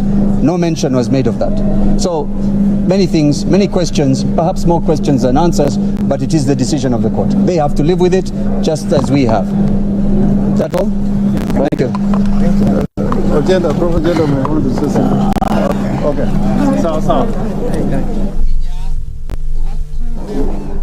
Kazi ya mkono hii. Well, that is the first press conference held by the petitioner's lawyer, Raila Odinga's lawyers. They are led by Senior Counsel James Orengo and Philip Murgor. And as I said, is that they are opposed to that judgment. Let's hear what the Nyeri governor has to say in regards to the same, but we will be crossing over there to know exactly their sentiments, or sampling some of the sentiments of leaders. As you have seen, Uasin Gishu is packed, as you can see on your screen. There are also, as you can see, in Nyeri as well. Earlier on, we had a live feed from the president-elect residence in Karen, but the live picture that you can see on your screen is live from Uasin Gishu, where it is the home of the president-elect William Ruto. And indeed, as you can see, they have braved the rain to just listen up to the whole judgment by the 7 judges, and they are elated. As you can see, earlier on they were dancing to that, but as the lawyers representing the petitioner have talked about, is that despite the overwhelming evidence, they say that without any fear of contradiction, they do not agree with the decision, and say that mistakes are to be corrected over time, challenged availing of election materials for comprehensive audit, but they say that they will look at the judgment keenly after the 21 days that the judges have talked about, so that they may give a more detailed report on the same. They say they were more prepared than the year 2017. Ray, they say that they were even more prepared than 2017. Yes. And looking at all the issues were trended on by the 7 apex judges for a unanimous decision as well. Indeed. And yes, Troy, yes, that is something that has come up there from Senior Counsel James Orengo there, who was leading a contingent of at least 42 lawyers, for the Azimio la Umoja One Kenya coalition there, putting off some of the prayers that they wanted. And they're saying, well, history has taught them something else, something new. In as much as they were prepared, well, it did not go their way. And they have picked that issue that all they have not even have had a single win or reprieve in all the 9 issues that the Supreme Court judges were making a decision on. And they said they even had some quite weighty evidence in some of the prayers that they sought. Remember, the question is, one of the issues was whether there was interference in the uploading of the transmission of the Form 34A from the polling stations to the IEBC public portal. This being the second issue that was they were seeking to have a judgment all. However, according to the Supreme Court judges there who are unanimous in their decision that saw the upholding of William Ruto as president-elect, is that no credible evidence was presented to show interference, as well as the judges went further to just say that even with the findings of the scrutiny of 14 polling stations, there was no evidence, and that all the forms that were uploaded at the portal vis-a-vis what they found after scrutiny of the 14 polling stations is that the documents that were uploaded by the IEBC portal vis-a-vis what was found after that scrutiny that was ordered by the Supreme Court is that the documents were original and did tally.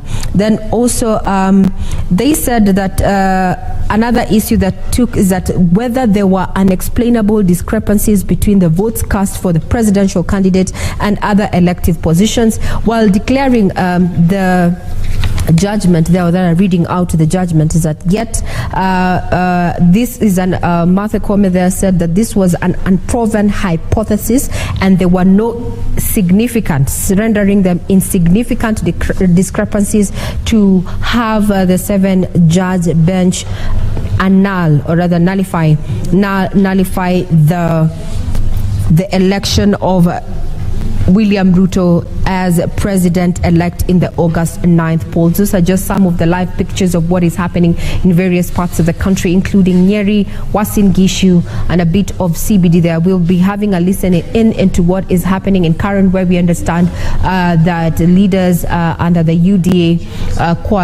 the Kenya Kwanza coalition there, are meeting, having a meetup there, lunch, and maybe we are expecting that President-elect William Ruto is going to be addressing the leaders therein, as well as the public, being his first address officially after the judgment that has been delivered there by the Apex Court there. Now, among the issues that came up was, for determination was the issue on the verification, tallying, and declaration of results at Troy there. And this bordered on also the conduct of the IEBC as an oversight body when it comes to matters of election, as well as the conduct of the commissioners and the conduct of the IEBC chair. Therein, we saw the Apex Court give recommendations, quoting and saying that their far-reaching reforms are required within the IEBC, and maybe this is something that we are likely to see prioritized once the president-elect has been sworn in on September 13th. This happens to be Tuesday there, given that after delivering that particular verdict is that no information shows that the election was compromised, and also questioning the participating